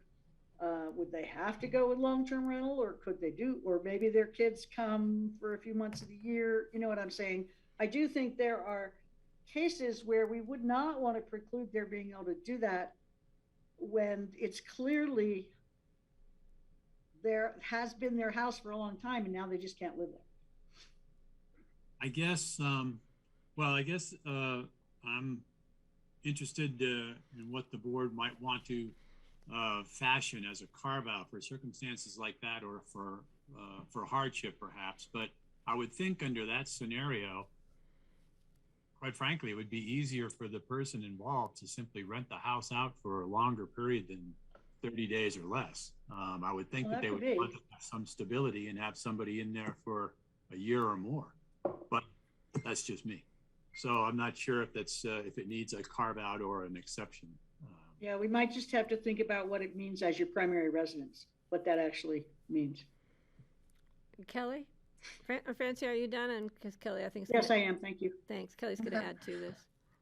Yeah, I want to hone in on something else I heard from John Ely that made me think about like CDUs and kind of family compounds. Because I was really thinking about this as a unit by unit licensing, not as like a compound type of thing. So, you know, for example, if you have a CDU, you know, you have a main house and a CDU, and the caretaker's living in the CDU, you know, they could apply for a license to rent out their caretaker unit, not the main house, which is uninhabited, you know, most of the year by someone who's not a resident here. Otherwise, I don't think we're really getting at anything. The CDU is governed by a separate set of restrictions based upon the land use code. So the CDU can be rented out theoretically short term, but the rental structure is controlled. In other words, it's designed to have either somebody staying there for free, in other words, a family member, or, you know, the in-law sort of classic sort of situation, or it's being rented to somebody who is in need of subsidized housing in some sort of an employee type situation. Well,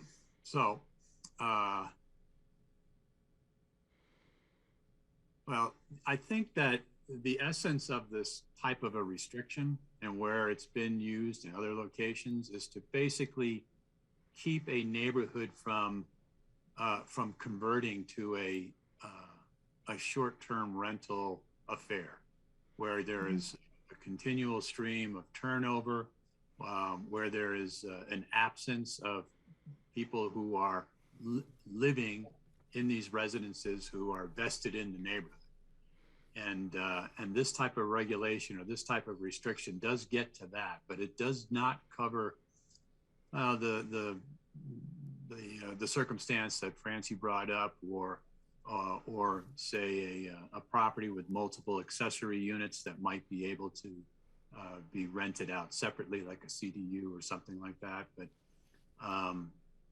But you know, I guess, you know, the pushback, I guess, or the questions I'm hearing from you, Kelly, and you, Francie, indicate that perhaps the board isn't ready to go in this direction yet, in the form of a restriction. When we started out talking about the short-term rental licensing program, we were talking about getting people in and licensed and participatory in the program so that we can assure that we know what's going on in our community and we are mindful of any safety and health type considerations of the properties being rented.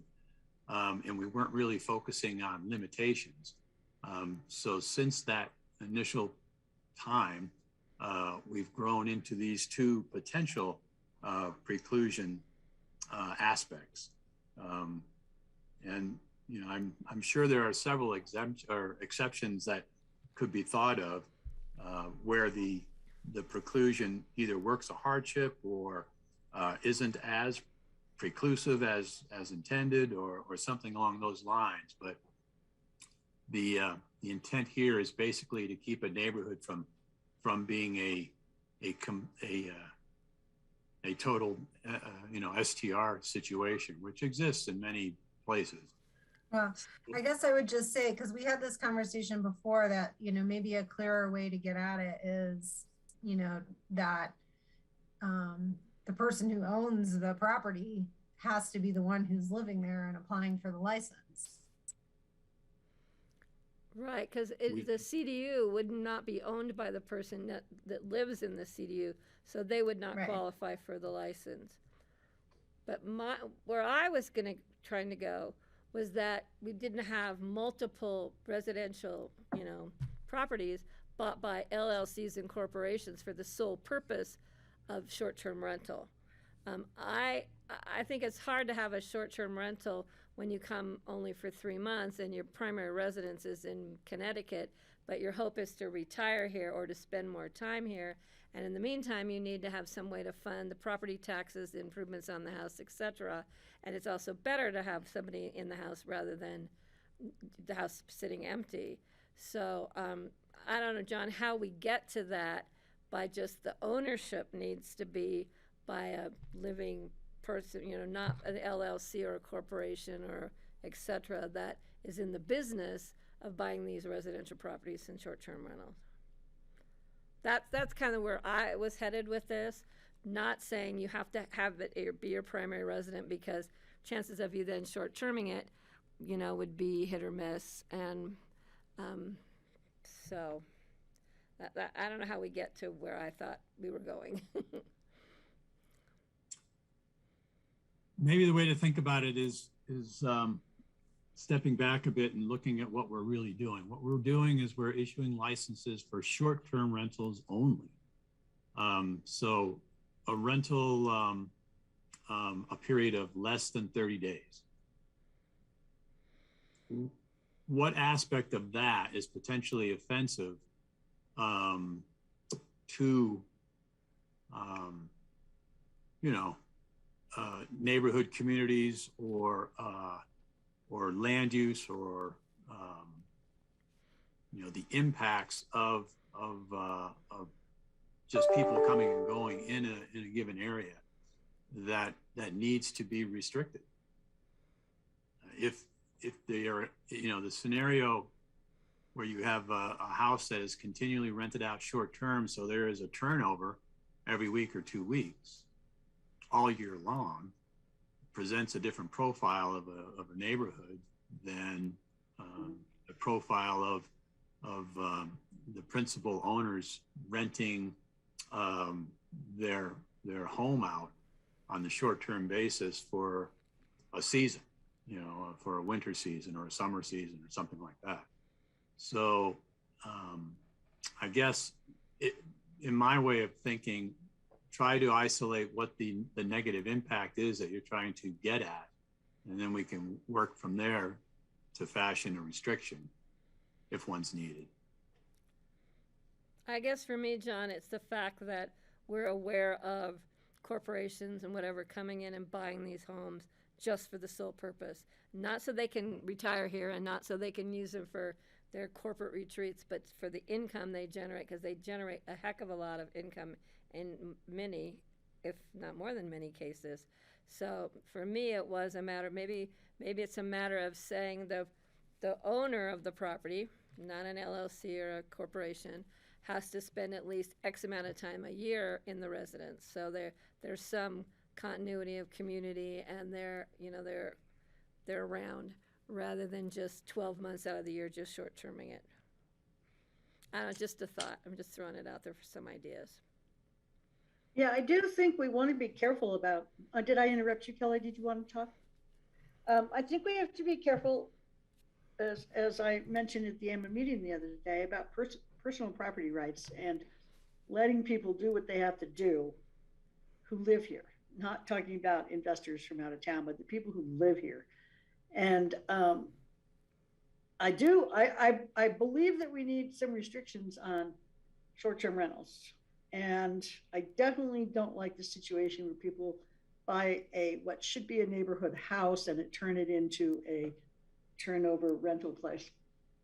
But somewhere in between, somewhere that lets people who live here have some flexibility with the property that they own. I just wanted to make sure we're paying attention to that. Kelly, go ahead, please. Thanks. So, we are not completely withdrawing a rental opportunity from anyone who owns property in Pickens County, whether it be an individual or an LLC or an investment company. You know, these regulations would still allow any of those to rent their property for more than 30 days for whatever amount with no interaction with Pickens County. You know, no licensing requirement, no check on tax payments, nothing. They retain that opportunity, regardless of the conversation we're having about what happens for less than 30 days. So I think we are adequately protecting a financial and lucrative financial opportunity for all property owners in Pickens County. And we're trying to strike that balance with turnover at the most 12 times a year versus turnover 52 times a year, you know, or less, and what that does to a neighborhood. So, you know, I like restricting the ability to not be able to rent your property for less than 30 days is the balance that we're striking here about who can and who can't do that. We're still saying there's a lot of people who can still rent their property for less than 30 days at a time. They could turn their property over 365 days a year. You know, they just have to be residents who own their property and applied for a license in order to do that. That it's not a free-for-all, you know, because for me, I think part of the reason we're here is because we have, you know, upwards of 1,700 to 2,000 short-term rental units that, you know, never came and said, this is what we want to do, and let me ask my neighborhood if that's okay. You know, so we're trying to like bring that back into more aligned with our community's values of slow growth and permitted zoning and things like that. So Kelly, how would you deal with the residency issue? Would you have it being their primary where they have to vote here and pay their state taxes here and all that? Because, you know, a lot of people. Yeah, I do. See, I have an issue with that because I know a lot of again, people have retirement homes. You don't have to, if you're a person who doesn't live here primarily, you can still rent your house out month by month or 3 months at a time or 6 months at a time. That's true. That's true. That's a good point. Now I'm going to go to Steve Francie, and then I'll come back to you because Steve hasn't had a chance. Awesome. So in the case of what I would say is a hardship case, something that we might want to make an exception to, one would be, I mean, this discussion brings up a couple of them. If it's a family compound with family members living there on the same bigger property and there's more than one house, that would be a case where they could rent it out because the owner, the family member at least is living right there. I would make an exception for if an older person has to go into a nursing home or an assisted living thing. They have to leave the home they have lived in. They need more money to do that. And if there is a family member who is here who can manage that short-term rental, I think that they should be able to do that.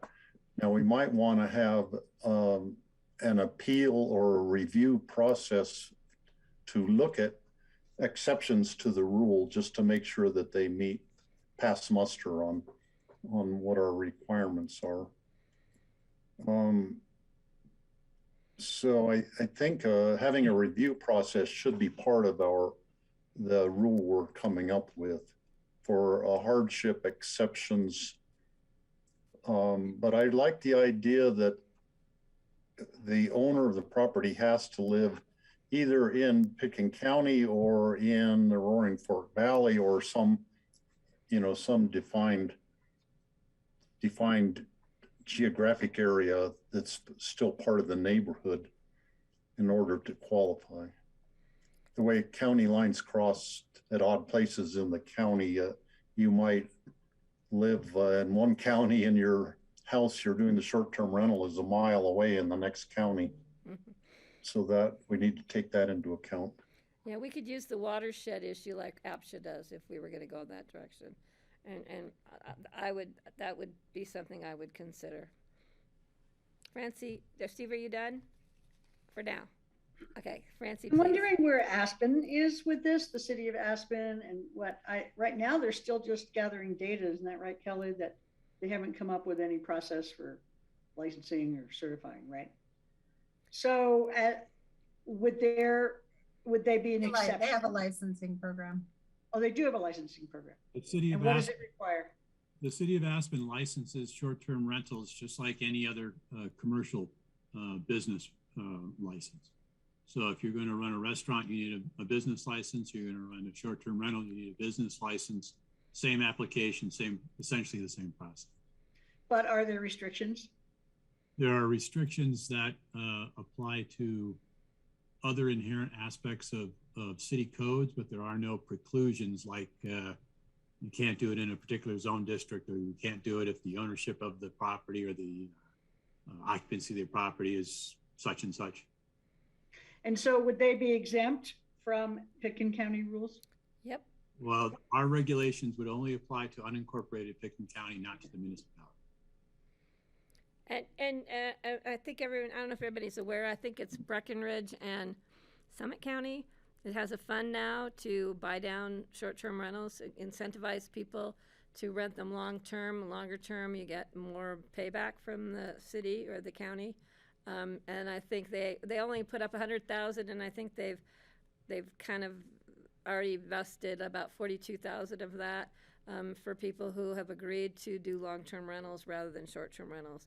So that's something we could look at. So the people keep, what's that? the people keep their houses in what you're describing? They Yeah. get paid money not to do short-term rentals? Yeah, and to rent them long-term. I don't know the specifics, but it's something that's being tried over there, and it sounds like it's working, but that's, it's brand new, but something for us to consider, looking at what others have learned from in this. But going back to what John said, Greg, I'll be right with you. Going back to what John said, we could just do this now just to gather the data, do a simple licensing program now and see what comes in, and then we can reevaluate it in a year with data that comes before us. How many of these units, who the ownership is, what the issues are, how long were they rented, and then we could have that information under our belt when we went to really fine tune the regulations. That's another thought I wanted to put forward. And I'm gonna let Greg. Greg, thanks for coming back. We missed you. Great. Yeah. Sorry, I had to transfer to the car. I'm in the back seat. I'm not driving. It's parked, but just waiting for an appointment to be over for my kid. Just wanted to say thank you, Patty, for that. And I think Cindy's on. I know there was an article in the paper a week or two ago about what Summit County's doing, and I certainly would love to learn more about it. And I think Cindy knows about it. Just wanted to tee her up if she's ready to talk about that. Cindy, please. Thanks. No, we had a conversation. I think I mentioned it at our last work session. We had a conversation with Summit County and their manager, and then the person who runs their program. And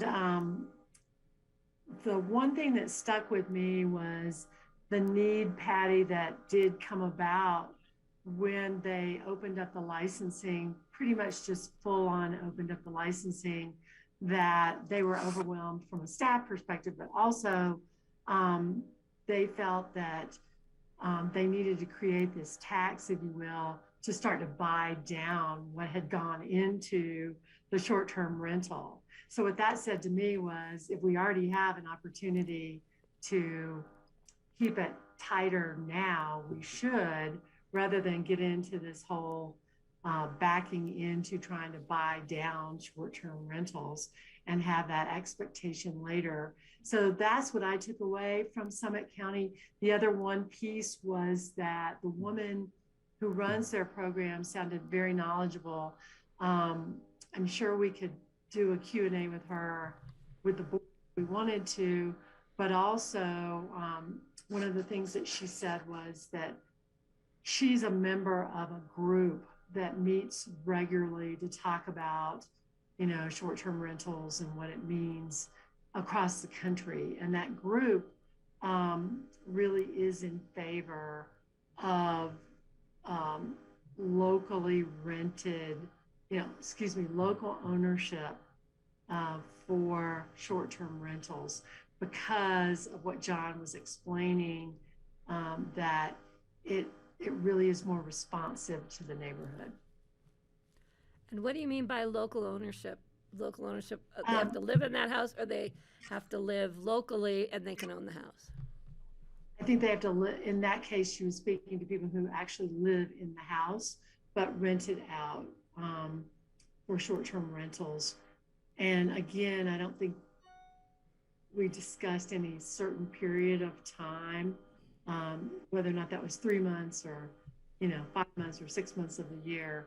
But it was someone who owns and lives in the house as their primary residence. What do they do when they rent the whole house? Where did those people that live there go? A lot of people rent the whole house. I can think of that scenario with people that live in Aspen who have reached a certain age in their life where they're going to visit their kids for 2 weeks, and they're going to be able to take off for Christmas for 2 weeks, and they're going to be able to go on a spring vacation somewhere for 2 weeks. And it adds up to, maybe 10 to 12 weeks out of the year where they are able to be away from their home comfortably and rent that out. So that's the type of impression that I had, where I thought, well, it's a nice scenario for a community like Pitkin County or like Aspen, where you do have locals who can benefit by being away part of the year and making some money for their home, from their home, to maybe help pay their mortgage. I know a lot of people who do that, young people who do that, go on vacation and rent their house out for a week or two. Mm-hmm. Right. Go ahead, Steve. And then, Greg, did you have your hand up? Oh, Steve, I think Greg had his hand up first. Oh, go ahead, Greg. Okay, just very briefly. Also, I think that I think as Cindy alluded, that there's a group. It'd be interesting to know who the group is that's talking about, STR around the country, because this is a problem that we're seeing across the entire country, and a lot of neighborhoods have this.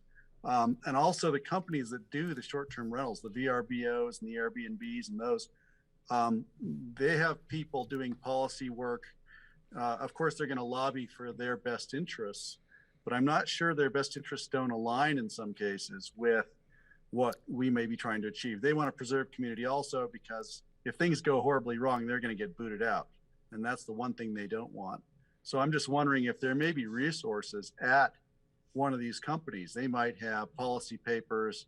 They might have valuable information that could help us understand, perhaps a way forward. So I would just suggest, Cindy, that you look to see what they have available. I think I talked to a guy from Airbnb a year or so ago, and it sounded as if they really are thinking about these things, and they're not opposed in every case to what we're talking about doing, because it's happening everywhere. All right, Steve, please. Thanks, Greg. So one restriction I think maybe we should consider is that an individual can have no more than 1 or 2, whatever number we decide on, short-term rentals that they own and rent out. So they might own 2 houses in town and rent one out, but they are They have to be a resident. They can have no more than two. There are people who are buying 10 and 20 houses around the country and making it that's their business, is short-term rentals, and they don't live there. They're just in it to make money, and that's what we want to prevent.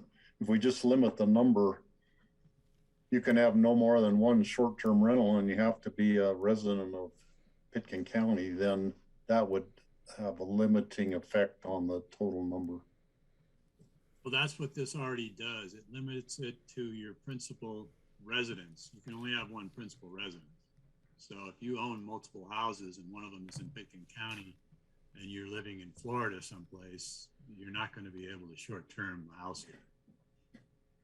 Also, we might want to, I don't know the length of time someone would need to live here to be considered a have a principal resident. Is that like 6 months and 1 day? Is that the sort of the legal description, John? No, there's not a fixed timeline. It is more of a manifestation of intent, and the intent is exhibited by evidence of legal residence, like a driver's license or voter registration or a deed on, your name on a deed to property, or something along those lines. In fact, the proposed regulation has 6 different enumerated indicia of principal residence, and the regulation as proposed requires evidence of 2 of those. So, I mean, you're only going to have the one principal residence. Not to really mess this up, but we seem to be twisting on what's a principal residence and who's a principal resident and all that kind of stuff. I mean, in a way, what we're talking about is how often the structure is rented, with the assumption being that if it is a principal residence for someone, that someone needs to be living there for it to be a principal residence, and therefore it keeps it from being short-termed out for some interval of time during the course of the year, rather than backdooring our way into that conclusion. We could simply establish a limitation to the number of nights out of 365 that a property can be short-term. No more than 3 months, no more than 6 months, whatever. I think that's a hard one to follow, to track, but okay, Kelly and then Francie.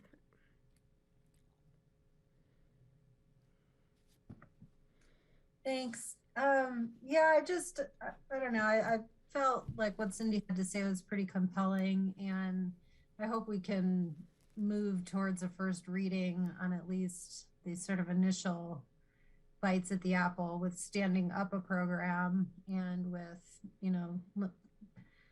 excluding it from rural and remote, and focusing on resident-owned units that can apply for the licensing program.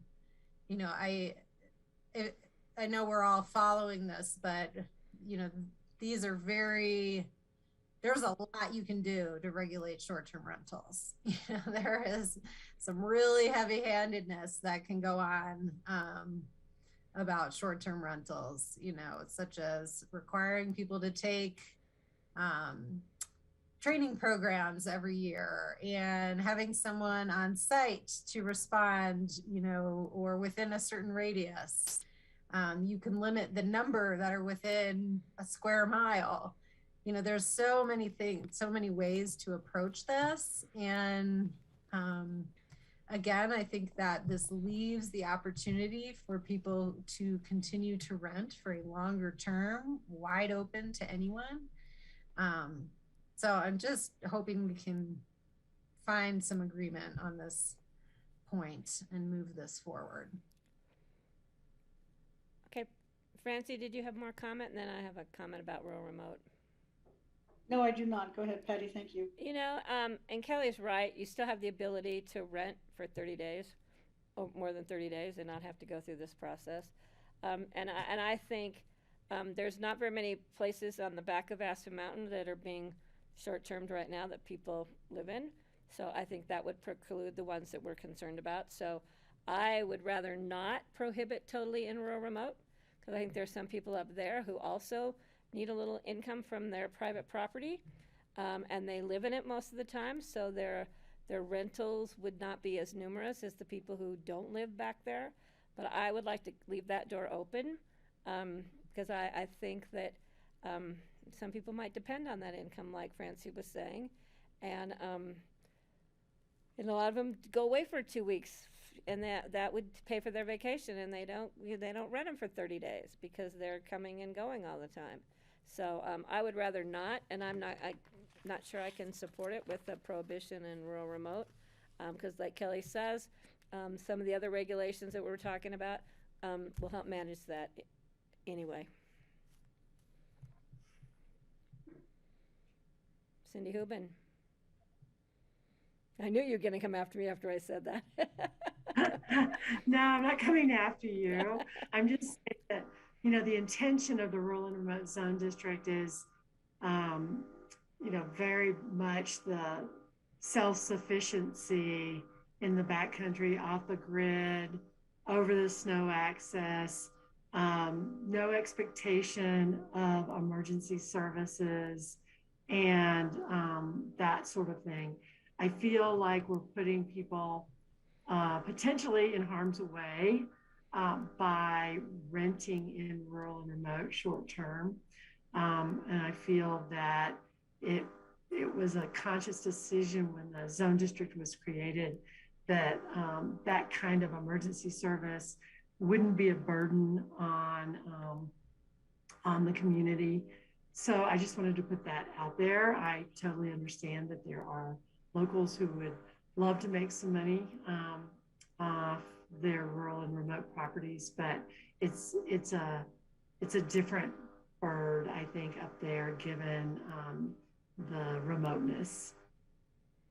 Well, I don't disagree with you on that, but there are some people that shouldn't be driving up Red Mountain Road in the winter to go to their short-term rental. That's putting themselves in harm's way, as we well know. So, all right, any more comments, or should we let John move forward? Patty? Yes, Greg, you kept your hand up, so I don't know whether you're. No, I put it down again. Waving I at actually me? put Okay. it down, I thought. I just wanted to say, I want to back up and agree with what Cindy has suggested here, is that I don't think that was ever the intent of rural and remote. And I think, Patty, you might be surprised how many people are contemplating renting out their little cabin that was just going to be their little hideout in the woods because they think they can make a lot of money. It's been demonstrated they can. And I've heard about it. I don't know how many there are compared to how many are in the entire inventory, but I do know that that is certainly a possibility. And I want to make sure that we don't just, I don't want to let go of that yet, personally. Just so. Well, and Thanks. Greg, I am aware of what's going on back there, but most of those people don't use those as their primary residence, the people that are renting them for those short terms. I'm talking about the people who it is their primary residence, who would maybe rent it for 2 weeks here and 2 weeks there in the summers or whatever to help fund improvements to their property. Or if it's 2 weeks here or there, then it's really not a problem, I don't think. But so it's that's the what I'm saying nightly. is to prohibit that there, and I'm just not settled on that just yet. I'm still concerned about where the primary residence is or isn't. All right, Steve, and then we're going to. So last thought. My initial thought when we were getting into this process is we would just issue the licenses initially and not try to have a whole lot of regulations.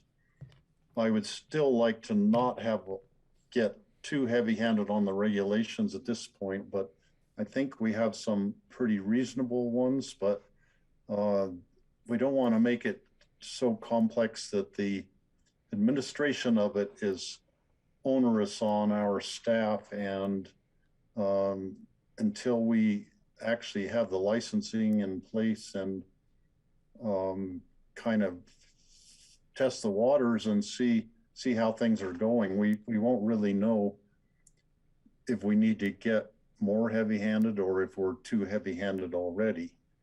So I just a word of caution that I don't want to put any more regulations on than we've already talked about at this point. And Cindy gave us an example of what happened over in Summit County when they just opened it up and they just got slammed. So, and the other thing is we still need to talk about how we are going to operate this program and whether we're going to hire somebody outside who's already in this business to help us and how many staff we'll need. And we need to assure Cindy that we're going to talk about that. It's going to be okay. So I'm going to let John go to the next issues, John. Well, in keeping with the tone of Steve's comment, that last comment, you know, we can't start seeing how the system works until we start working the system here. So what are you guys thinking for an effective date? When do you want to have a regulation effective and applicable to folks? Well, it's up to Cindy Hubin because she's panicking. I see that there.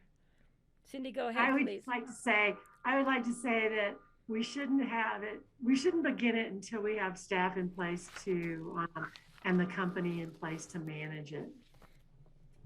That would be, and I don't know what that's going to take, John, or I don't know if John Peacock or Rich is able to answer that, but I think most places have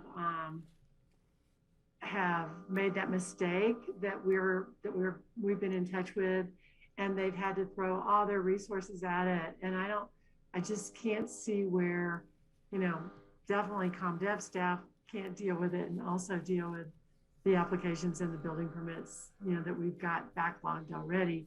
So I think that what we need to do is back into it that way, and look at how the board might want to front some money that would then come back through licensing. But we've talked about hiring a company that manages, but that there'd be people on the ground to actually process the applications. The way they do it in Summit County is that they have 2 people, I think, that process the applications, and then the company manages all that data around the applications. They also do the tax collection too, right? The revenue part of it. Well, the way that Summit County does it is it's sort of a referral process, because if you want to, I still am sort of on the John Ely side of looking at it, that I'm not sure why community development's sitting in the seat to manage it, because it really is at this point more of a license program. It's not a land use program, except there might be prohibitions in, if you go rural and remote, prohibition, but that's an easy thing to handle with code enforcement. It's really more of a licensing program that is dealt with on a finance level. And yeah, you have to check off the boxes, but the way they handle it in Summit County is that they do have 2 people that sit in ComDev, but they just process the licenses, and they have referrals that have to go out to finance and I think to environmental health, and what else did they say? Fire, I think, were the ones that they use. Environmental health, because they're concerned about whether or not, you know, the septic systems in the more, you know, in the unincorporated part of the county can handle the numbers of people that are being, and the turnover cycles, to ensure that the home can handle the commercial level of occupancy versus just a residential occupancy.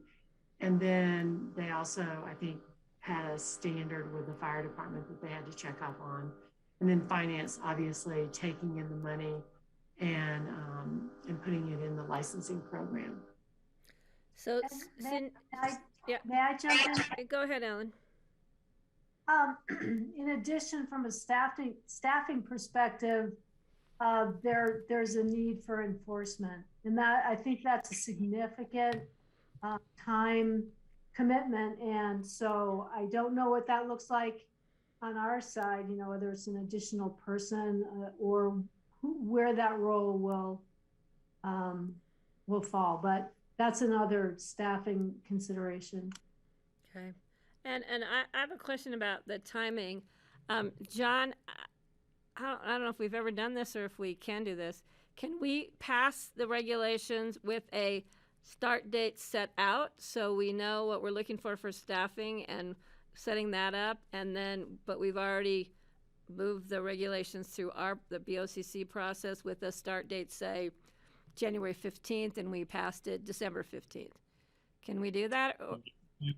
Yes, you can, and that's exactly what I'm anticipating. Oh, I'm anticipating the board setting a date to say, essentially to staff, this is when you'll have yourselves up and running.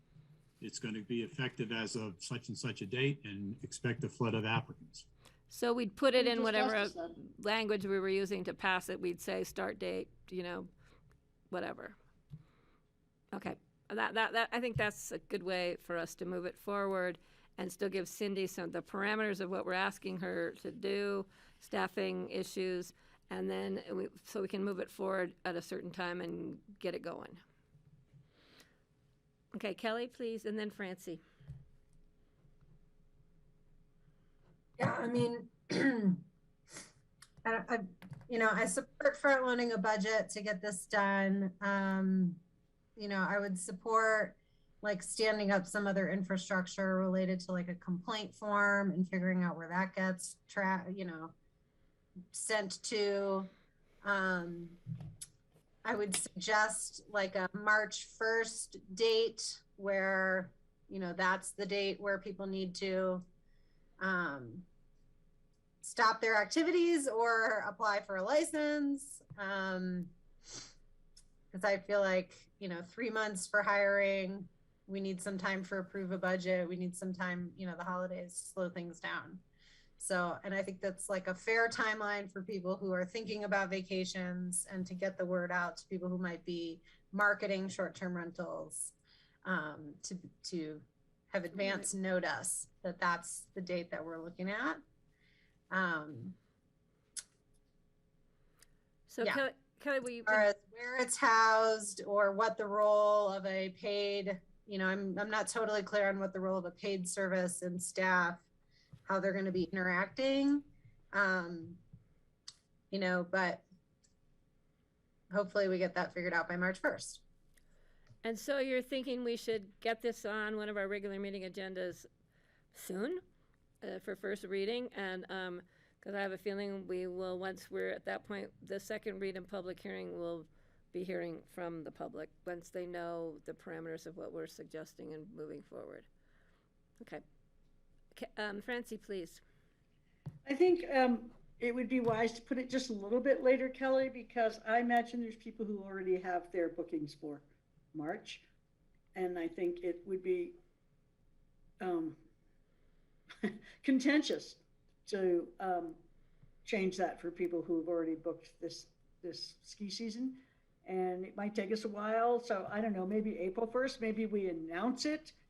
We aim to announce it on March 1st, but we don't implement it until, whatever, after the ski season. I mean, there are going to be some really angry people. So I think, if we let them honor the reservations that they have for this ski season, it's going to be a more graceful way of implementing this. Francie, it's not a matter of announcing it. I think we'll go through the approval process, and then the public can come in on second reading, and we'll do a start date that's set out X amount of time, because it's so hard to hire people these days and find staffing. So it might take longer than March 1st. I don't get what you're saying. What do you mean? It's not like we'd still have announce to it. let people know. We wouldn't announce it March 1st. We'd do a public process. We'd put it on our regular agenda for first reading with the public notices that go out. And then on second Is that what reading, you mean, Kelly? and the second reading, we'd open it up for public hearing. And the public could. Is that what you meant, starting in March, Kelly?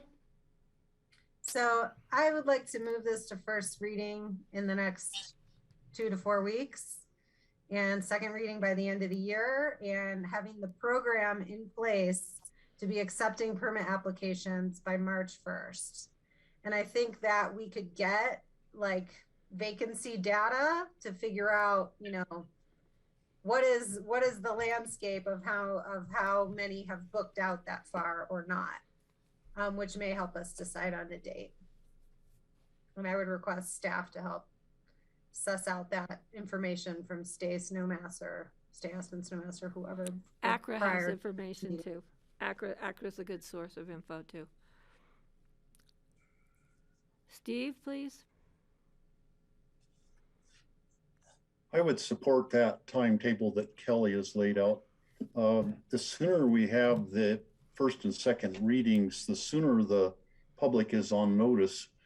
We would stop people from coming in with a bunch of money and buying houses with the plan that they're going to have it be a short-term rental because they know the system's going to be changing, and would be foolhardy for people to continue buying up houses with that intention. And I think the March 1st is a realistic deadline. We could put in an exception if someone already has bookings till the end of the ski season, which some of them probably do, that we could make an exception for that, you know, if they're going out of the business, this is their last hurrah, and they already have the bookings. We're not going to make them come and get a license for just several weeks of bookings, I wouldn't think. That's what I would propose. Cindy, please. I think I just missed And then Greg. Connie. Oh, Greg's hand was up too. So. Oh, I was just going to say, I think it would be a lot easier for everyone if we did it between seasons. So I'd say April 15th or something, just because, you know, getting people to come and make a special, you know, thing for the last 5 or 6 weeks, it just seems like a big burden on whoever has to process this. And why don't we just relieve the pressure and set a date of end of the ski season would be the start. Just, but maybe Cindy has a better idea when the optimal time would be. But I'm just thinking, let's do it between seasons and not in the middle of a season. And then Cindy's gets busy in the spring, so let's just throw it all at her then. So Cindy, do you have some more comments or suggestions? It's busy all the time. It doesn't matter for me. But the thing that I was going to comment on is I think I just missed Connie's quarterly Supplemental. look back to funding. So, Rich, I'm not sure how that'll work, but I think what we need to tee up, like yesterday, if this is going to start into motion, is the funds available to make all these things happen, to hire, to get a job description out and make it work so that we can start looking for staffing and also, you know, finding out the best company to hire. And I think we've got a lot of good leads with, you know, people like Summit County that we can talk with. But if we could, Rich, if I could lean on you for that part of, you know, how we get there with the funding part, kind of out of sync with the budget, that would be great. Yeah, we need to get around the table and have a discussion of what this really is going to look like. Because Ellen's right, the enforcement side is pretty big, but we can come to the board with a supplemental at any time. We don't have to hit our patterns. So once we've got that in place and the board's moving forward, we can always bring that forward if we need a supplemental. Oh, But okay. maybe that if the budget's adopted, we may have to do at the first of the quarter of next year or something. But we can figure out how to bring this forward. Yeah, I think we need to be sooner rather than, I mean, like now, because of the dates that are put out here. Okay. Yeah, I agree. I was just looking to see where Connie was bringing that back to us. It's on our future agendas. I just can't find it right off the top. Greg, is your hand still up? Are you waving at me now? No, sorry, I have to remember to put it down. Thanks. Connie's bringing back work session, fourth quarter budget supplemental. Cindy, it's coming back on November the 16th for our first discussion for the fourth quarter supplementals.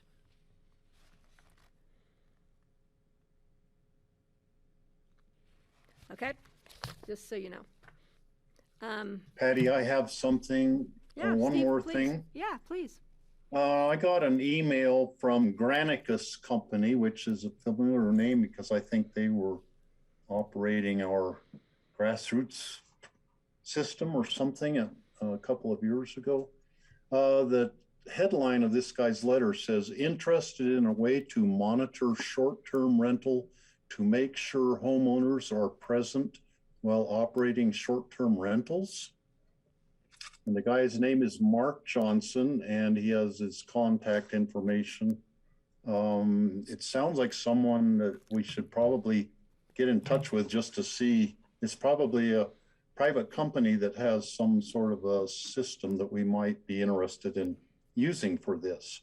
So who should I forward this to?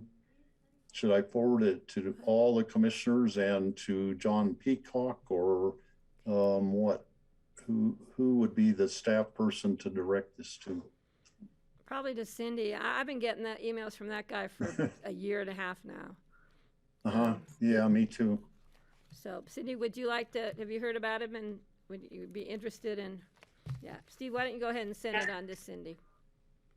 I've been deleting him, so. So I'll forward this to you, Cindy. You could be the one to contact him and just see what they have to offer. It maybe is something we could really use. Okay. Mr. Ely, Yes. back to you. Well, yeah. Well, those are the big ones, guys. So, you know, I got those wrestled to the ground, and let's move on. Let's get something on a regular meeting agenda. It doesn't necessarily mean that it'll pass in just 2 readings. It might require multiple public hearings or continued second readings. But until we start getting some public feedback, I think it's probably difficult to fine tune this regulation in a way that everybody feels comfortable with it. You know, we were getting quite a bit of comment in the written form, but getting some live bodies in front of us would certainly help, I think, inform what particular restrictions or particular aspects of this regulation should look like. Yeah, I think you're right, John. We got slammed from Redstone when we hadn't even come to the board yet for a discussion. So hopefully they will be aware that we're going to be moving something forward for first reading and setting it up for a public hearing. And they'll let us know what they think about the regulations we proposed. So I think that would be beneficial to all of us in making a good decision. All right. Well, I'm comfortable with presenting the draft proposal to the board and letting the board refine it as we go. At this point, I know we're set on the agenda until 4 o'clock, but you know. Well, we always have things to talk about, John. I know. I was sure we were going to be running over. So An hour if you want. I mean, I can throw a couple of more things out there for you, but I think that we need to get on a regular meeting schedule. Yeah. This conversation's driving me bonkers, so I'd love to move forward. Oh, let's go for 6 or 7 work sessions on this, just to keep Ely out of trouble. All right. Does the board have any specifics they want to see Mr. Ely address before we move on to our next item? Or I want to thank him for keeping us kind of on track here. I appreciate it. All right. Greg, that's a real hand up there? That's my real hand. I'm just like, once again, data. It'd be great to know how many of these hotel houses we already have in the community. I think Kelly, that would probably just make Kelly even more nervous to know how many homes have actually been bought up by conglomerates or syndicates who, for the purpose of renting them out short term. And you may be a little surprised. I think there are about a dozen in the Woody Creek area alone, but I'm not certain of that. Maybe that's Woody Creek and Snowmass area under one company, one management. So we know it's happening. I think it's important, and so let's keep moving on it. Thank you all. Okay, so let me ask Cindy. Do we have been gathering data? It's my understanding, but I don't know how we vet the data from all these corporations that are buying. I mean, I just don't know how we would get this information. I'm not your answer person on that. Earlier, someone from the administration office was tagging that with a company, but I'll dig into it and find out. Okay. I know things pull up online, and we all see them or we hear about them through the grapevine. So yeah, it would be interesting to see what data we have and how much, and that'll give us some kind of idea. All right, any other comments? All right, we'll see this on a first reading coming up sooner than later, right, Kelly? Okay. So that being said, thank you, John and Cindy and Rich. Since we have 20 minutes before APCHA arrives, how about we do open discussion? Is that okay with the board? Okay, Rich. Let's see. Well, this isn't going to delay you much. I don't have anything for open discussion, so. Okay, Kelly, please. I'm wondering, since John Ely's still with us, if you heard the Deep Creek conversation. I did. That's where I was immediately before this item, actually, and that board is ridiculously behind schedule. So the River District is talking about the Deep Creek Wild and Scenic effort today. So I was curious if John had heard anything.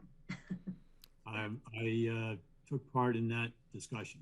Is Deep Creek in Eagle or Grant? Eagle? It's in Eagle County at its lower reaches. Its source is Deep Lake, which is in Garfield County on the Flat Tops. Wow.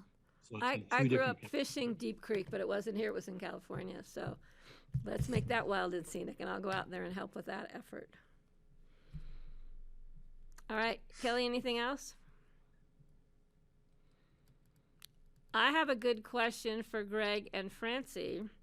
Francie mentioned at the Emma Caucus meeting that RAFTA is looking at no fees. And I don't know if they've voted on that. So can you fill the BOCC in? Because I want to know how RAFTA is going to continue to fund RAFTA with no fees, especially when no fees will drive up ridership and we'll need more drivers and more buses, etc. So no, it's not no fees everywhere. It's no fare to cover the for EOTC. Correct me if I'm wrong, Greg. To cover the RAFTA no fare in the on the Snowmass route. Is that what it is, Greg? Oh, okay. And then also I mentioned the reduction in fares for kids 18 and under. All right, because when you mentioned it at the Emma Caucus, you said no fares, and it was just open-ended, and I'm like, how can they be doing that? No, I've always supported, and actually I was one who really pushed the first trial of the no fare to Snowmass, and it's worked really well, and it's been greatly appreciated. And I also understand the dollar fare for children and young adults, because the expense to families to ride the bus, it's better to pack all your gear and your kids in your car.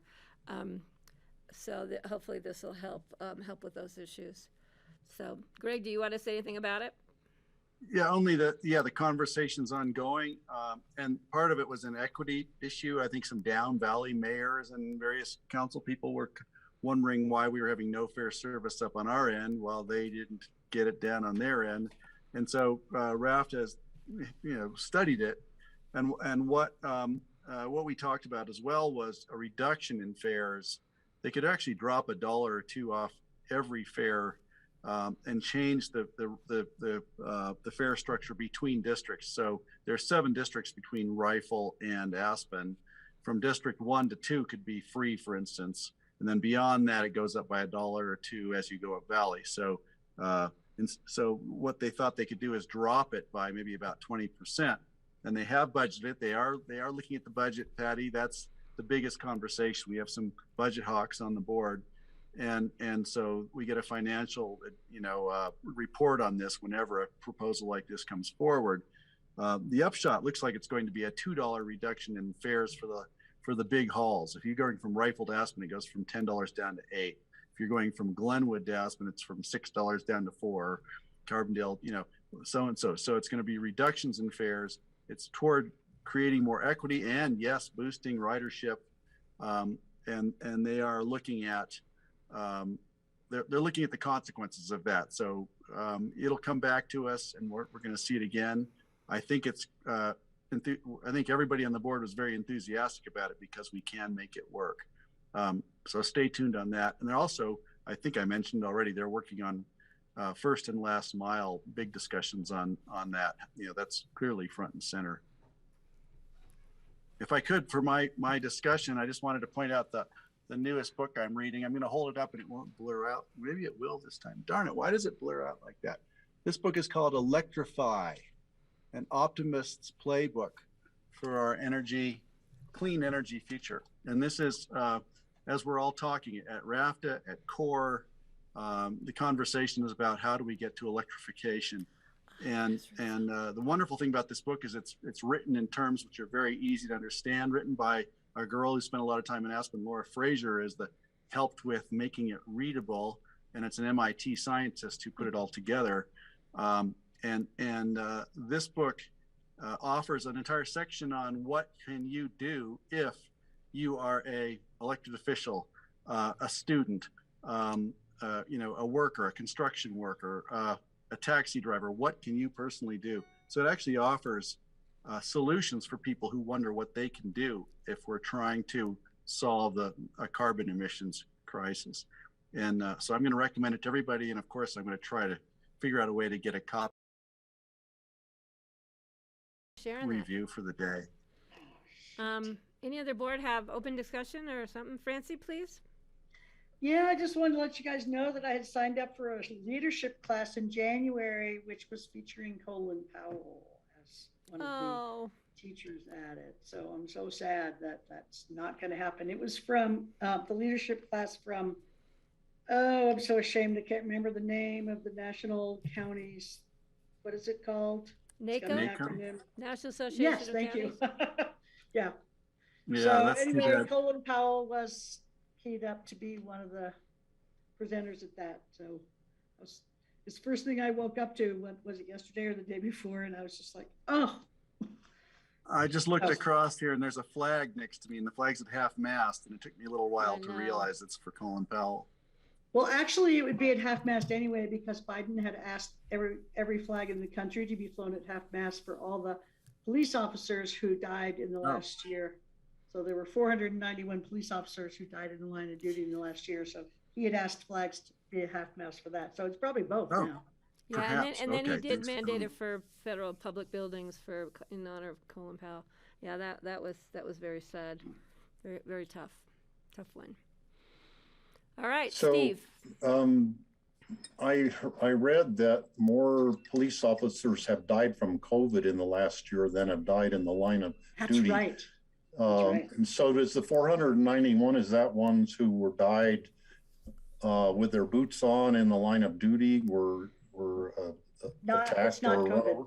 It's in the line of duty. Okay. So it's in the line of duty, not the COVID ones. That was shocking though, wasn't it?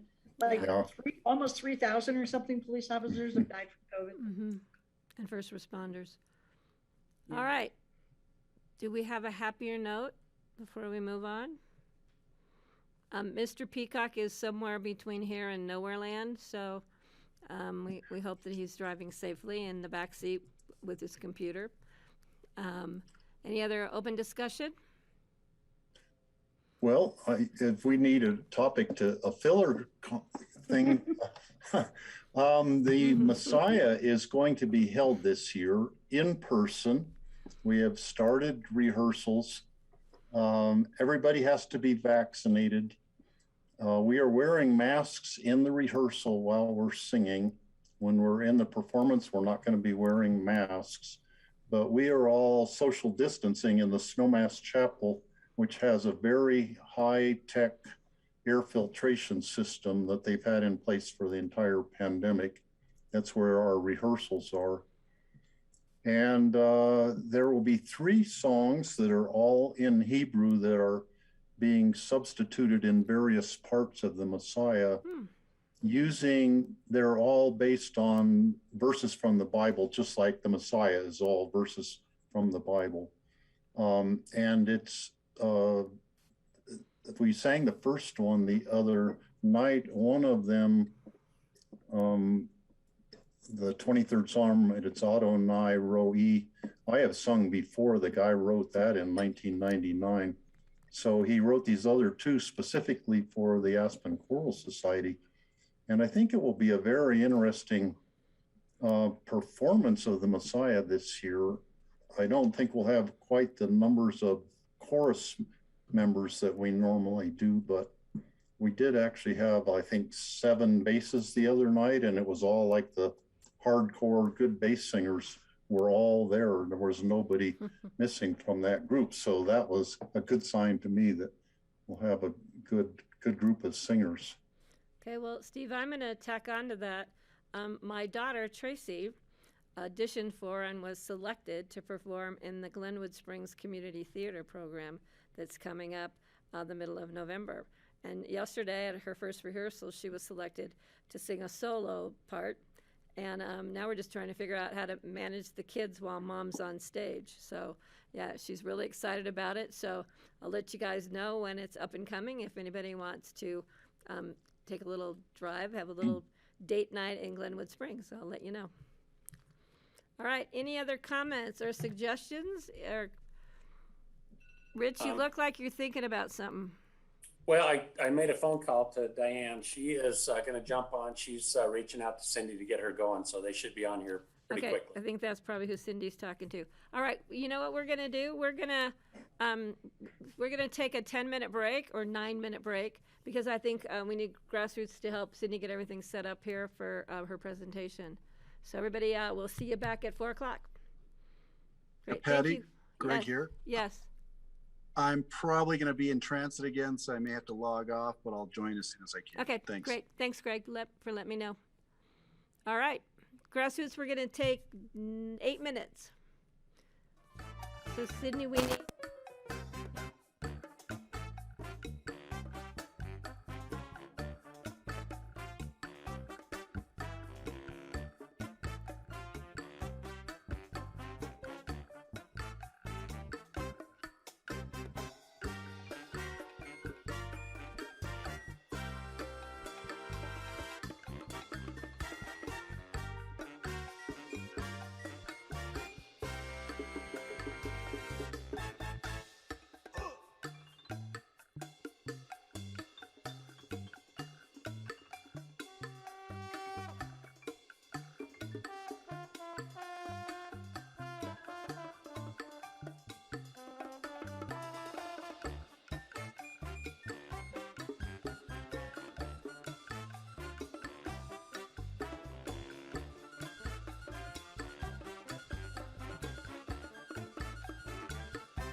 Welcome back. This is Wednesday. It's not tomorrow. It's Tuesday, October 19th. This is a Board of County Commissioners work session continuation.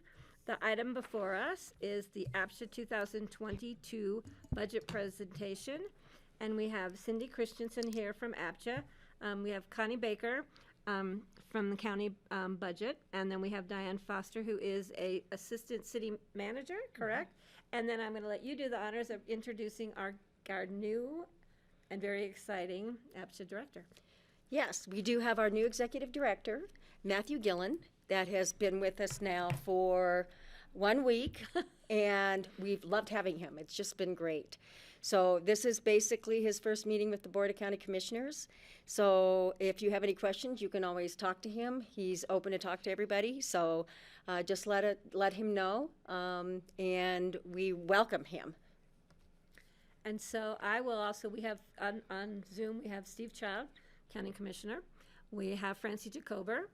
We have Kelly McNicholas Curry. Greg is shuttling children. Hopefully he'll be joining us again. And we have Rich Engelhardt, who is a deputy county manager.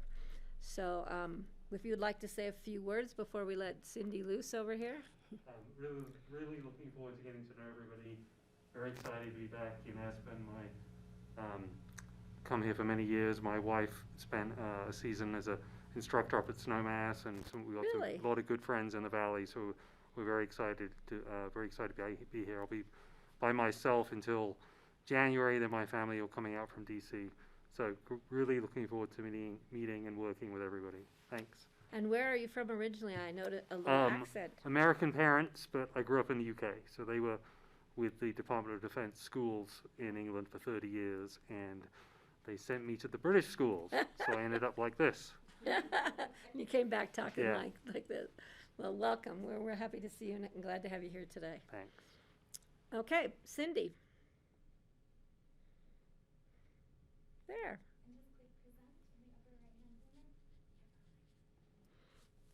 Sorry, I'm just not very IT adept. You're doing good. That's why we keep someone from the younger generation in the room at all times. Of course, now I don't know how to get to the next page. Perfect. So what we're going to be talking about today is basically the 620 fund. That is the one that the county and the city split the subsidy on. So that's what we're bringing forward to you today. I think we also have our smuggler fund in here, but I think it's just for informational purposes for you to overview. The Housing Authority actually owns the smuggler mountain apartments.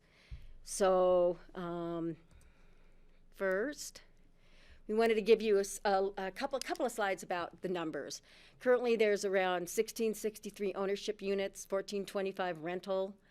We have what we've estimated is about 3,222 people who are in our deed restricted units for ownership, and about 1,700 in our rental units. And our ownership ones, we're still going through our affidavits. We've gotten about a 92-93% return rate on that. We're still working on getting 100%. We just have to do a little bit more work on that. This also shows what the City of Aspen full-time population is, what Pitkin County full-time was in the 2020 census. And the population in deed restricted housing within Pitkin County is approximately 34%. So we just thought you might like some of that information. And of course, that picture is of our offices, which we are now all in out at Truscott. So this is the projected revenues for 2022. You can see what the opening balance is. The city subsidy is $392,900 for both the city and the county. You can see a pretty big jump between 22 and 23. In 2022, we will be selling around 79 units at Burlingame 3. So that additional revenue comes in, and that helps into keeping the subsidy down. The subsidy, as you can see, does increase based on an agreement that the city and the county wanted to do quite a few years ago. in keeping 100% of the reserves as a balance. So that's one of the reasons why the subsidy jumped so high in 2023. Before, if anybody remembers, we just did a automatic increase every single year. And so it was just a certain amount that you knew what was coming on a yearly basis. When I first started, we never really budgeted for a subsidy. What we did is at the end of the year, everybody did the books, found out what we needed, and then the city gave half, the county gave half. So that's kind of how it was done when I first started. Are there any questions with regards to this? Or Diane, do you have anything you want to put in on this? I do. I wanted to mention two things. One is that Cindy referenced, right, the subsidy last year was $475, and so the subsidies actually dropped this year, nearly exclusively due to the APSHA getting the 2% real estate fees for Burlingame, and the city's technically not required to do that. That's 79 units for Burlingame Phase 3, and it is a good revenue bump for the organization. I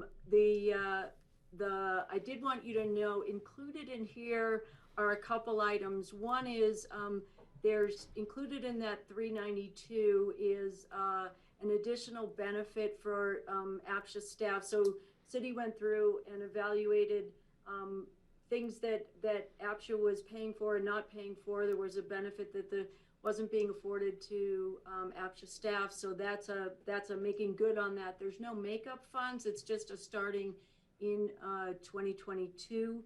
There's also a $50,000 COLA included in that number, and also that will be in 2022 paychecks, and then also there's 21,000 in APSHA targeted reserves. That's 12.5% of operating expenses.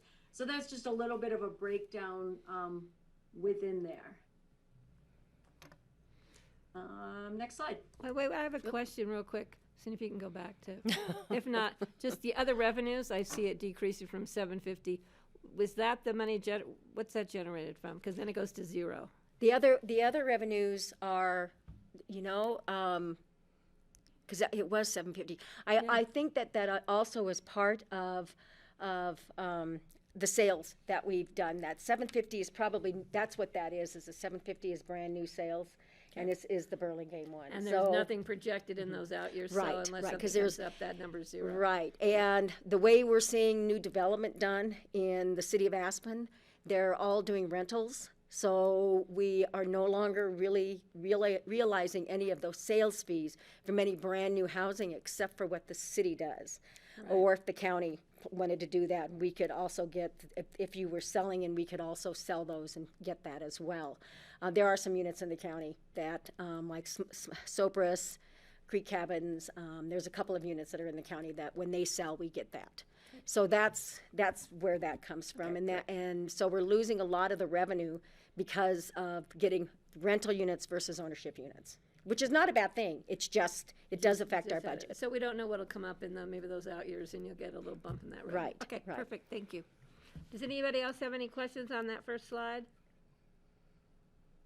Okay, I can't see Kelly out there, but Kelly will just jump in. Okay. Okay. Please so continue. These are our expenditures.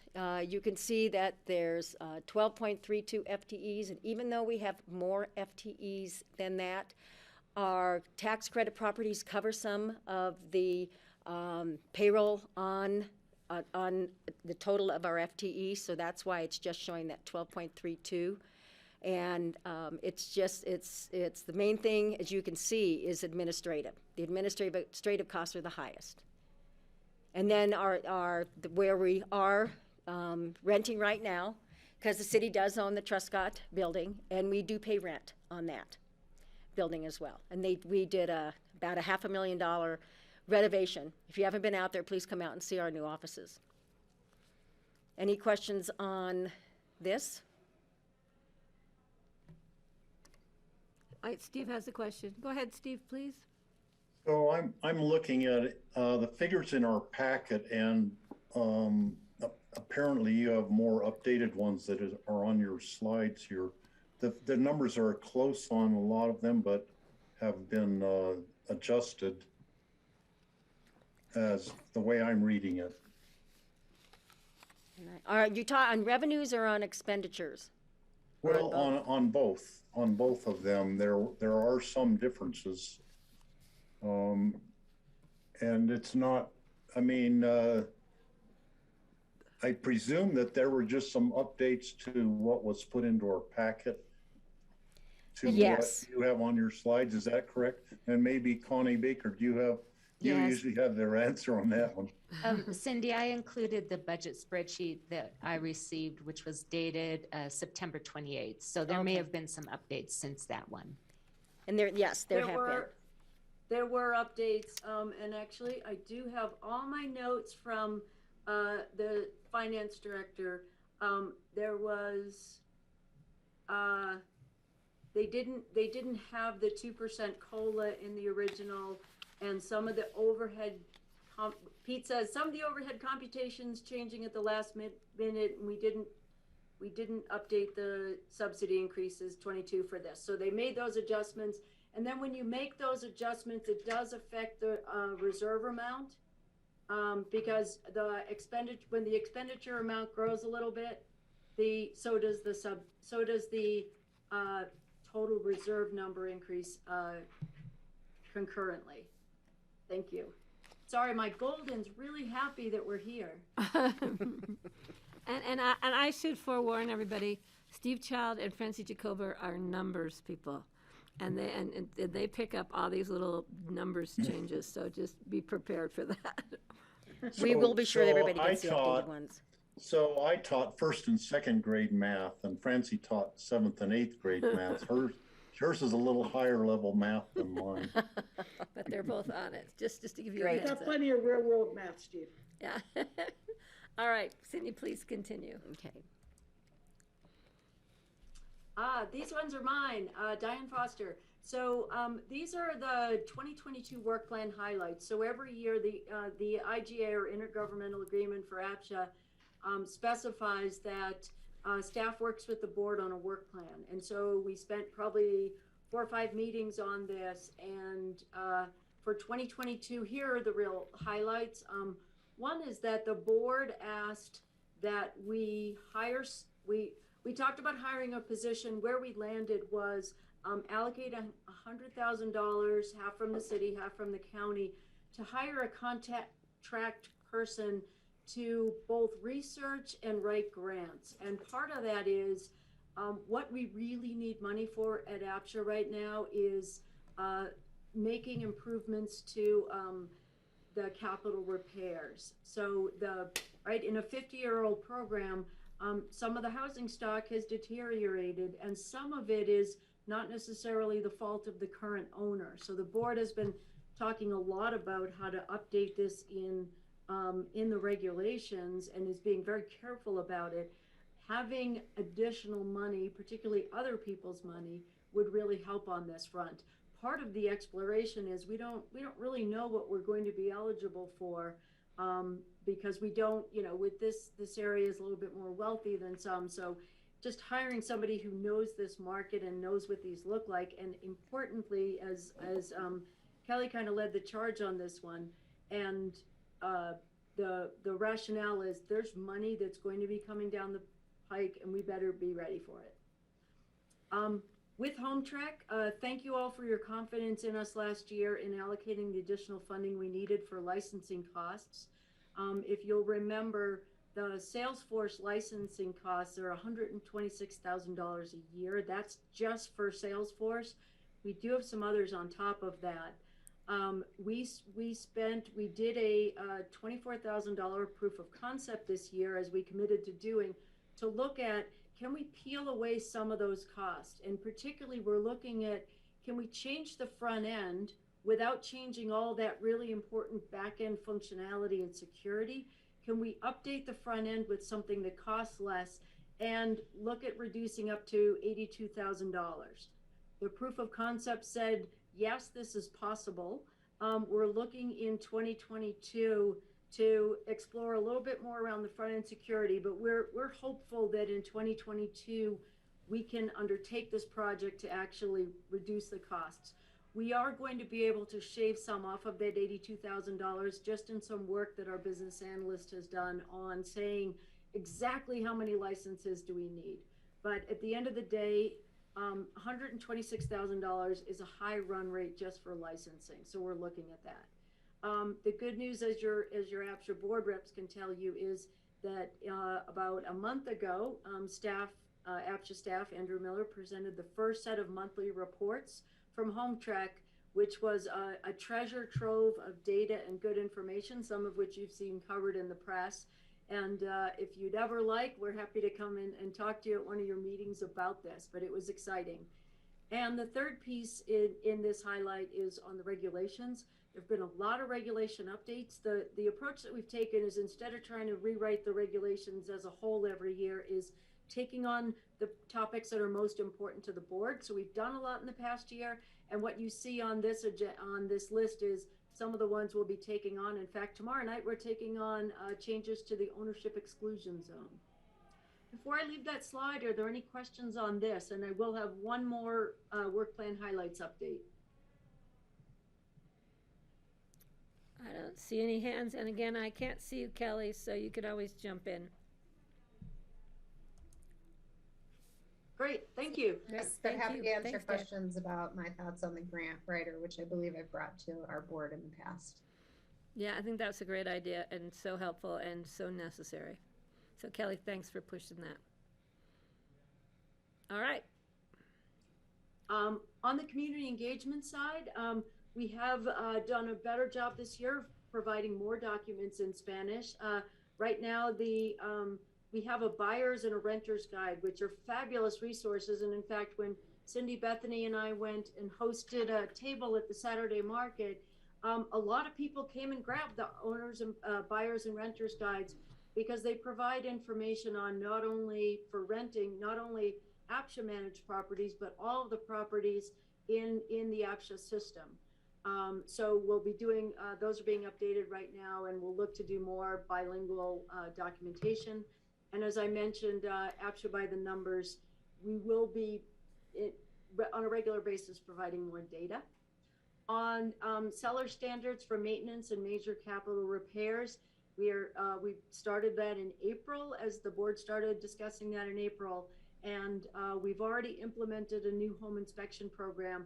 The board passed that in the regulations. We've done a few of those, and we're working on getting a few more home inspectors on board and contracting with them, so that when a property comes up, that it automatically gets inspected, and APSHA pays the fee for that to get done. I mentioned the capital repairs program, which we're looking at, including how to fund that. And last and by no means least, when about a year and a month ago, when I started talking to the APSHA board and started working with APSHA, one of the questions I asked each board member was, what are you most interested in tackling? And the HOA capital reserves was the number one topic. For various reasons, we've had to delay in starting a discussion on this, but we absolutely will be prioritizing this for 2022. In fact, the leadership at APSHA and I have started discussing, we do plan on, in the 2023 budget, coming to you asking for a new hire for a person to work exclusively with HOAs on their capital reserves and on appropriate budgeting. That's it for this slide. Do you have any questions? I don't see any from the board. Thanks, Diane. Awesome, thank you. I actually managed to cover that already. Great, good job. That might. Next slide, Cindy. That might be it. Wow. Oh, that's it. That's it. Yeah. You guys are doing great. All right, I'm just going to open it back to the BOCC to see if anybody has any questions that, outside of the budget, or we've got staff and the new executive director here before us. So if there's any issues the board would like to bring up, just let me know. Oh, come on, one of you guys, come on. Steve, you always have something. No. Kelly. Well, I like the way, I can't remember the name of the program you have, but it appears that it's working like we had hoped it would, that you could keep better track of all of your numbers and know, I mean, you know how many people you have living in the units in the ownership and the rental ones, for instance. And before we approved getting the new computer program, you didn't know that number. I remember you had an approximate idea of how many people there were, but now it just seems like you have a lot better handle on what's happening in the units, and that can translate into a lot better management of it, and better control of the revenue and the expenses and all those things. So yeah, thanks for plugging through and getting that done. Thanks for recognizing that. The team spent a long time, including Melissa Jodas from the county. There were a lot of folks involved in this, and they, well before I got here, the team spent a lot of time on getting the data right. And I spent 22 years in high-tech consulting, specifically in systems integration.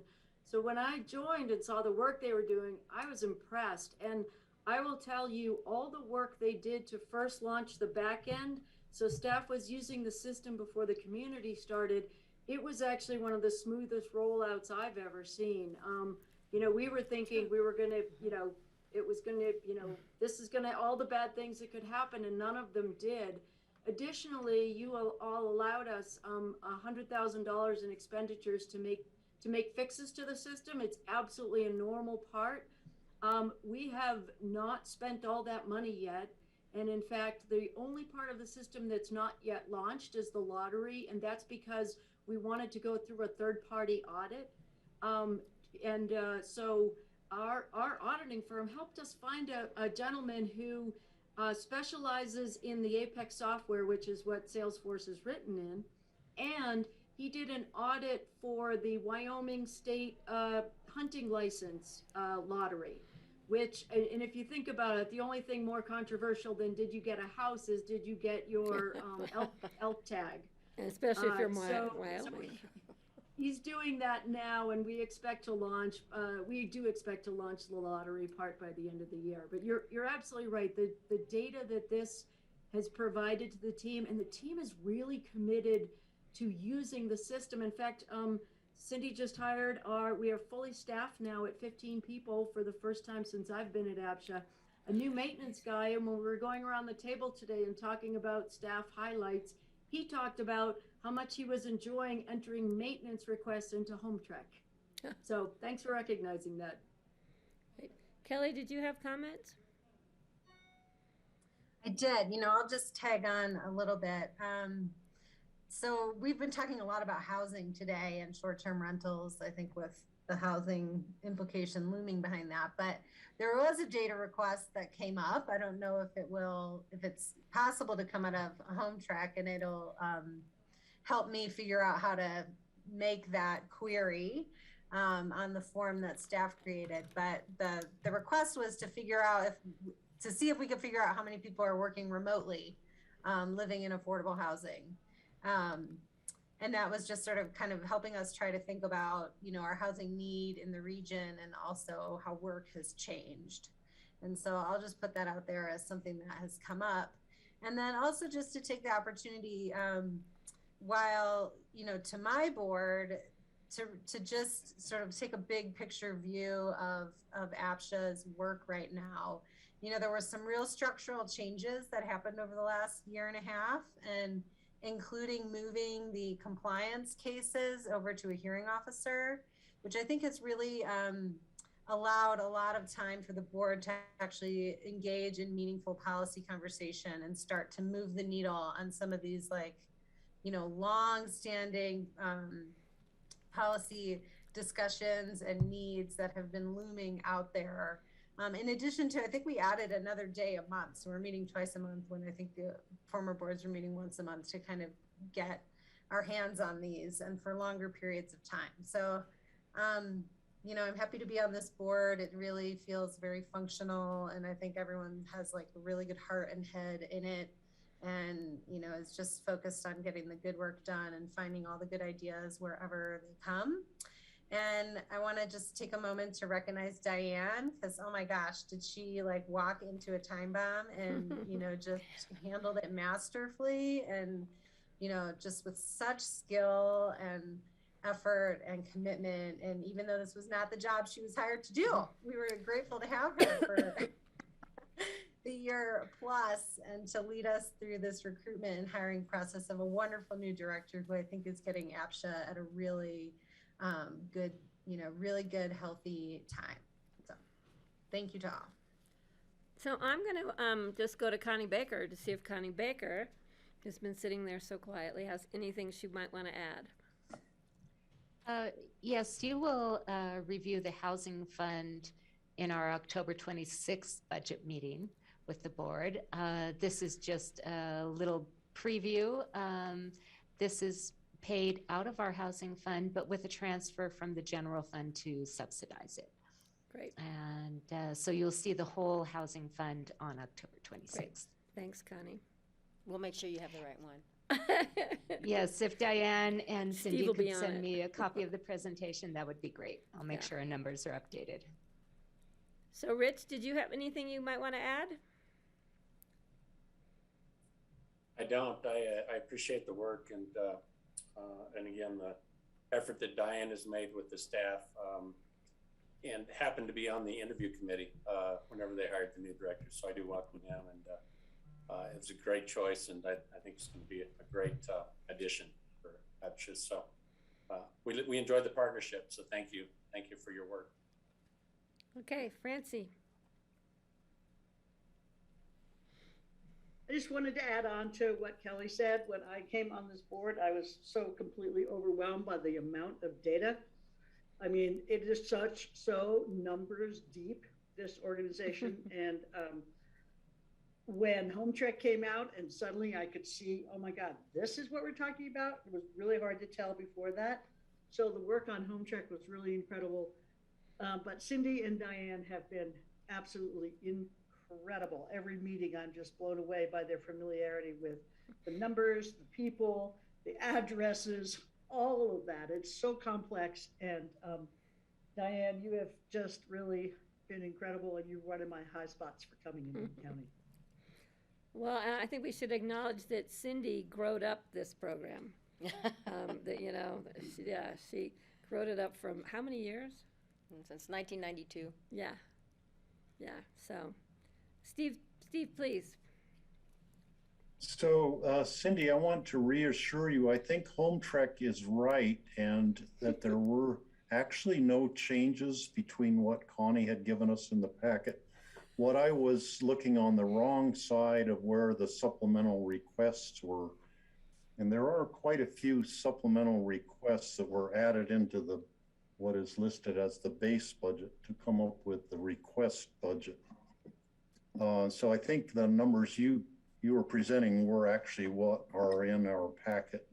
But then that brings up the question, where do the supplemental requests come from? There's quite a few different ones if you go down that whole column. Are those ones that the APSHA board has come up with or the APSHA staff during the past year that need to be funded going into the 2022 budget? I'm trying to think. I don't have the same page. I may have the same page you do.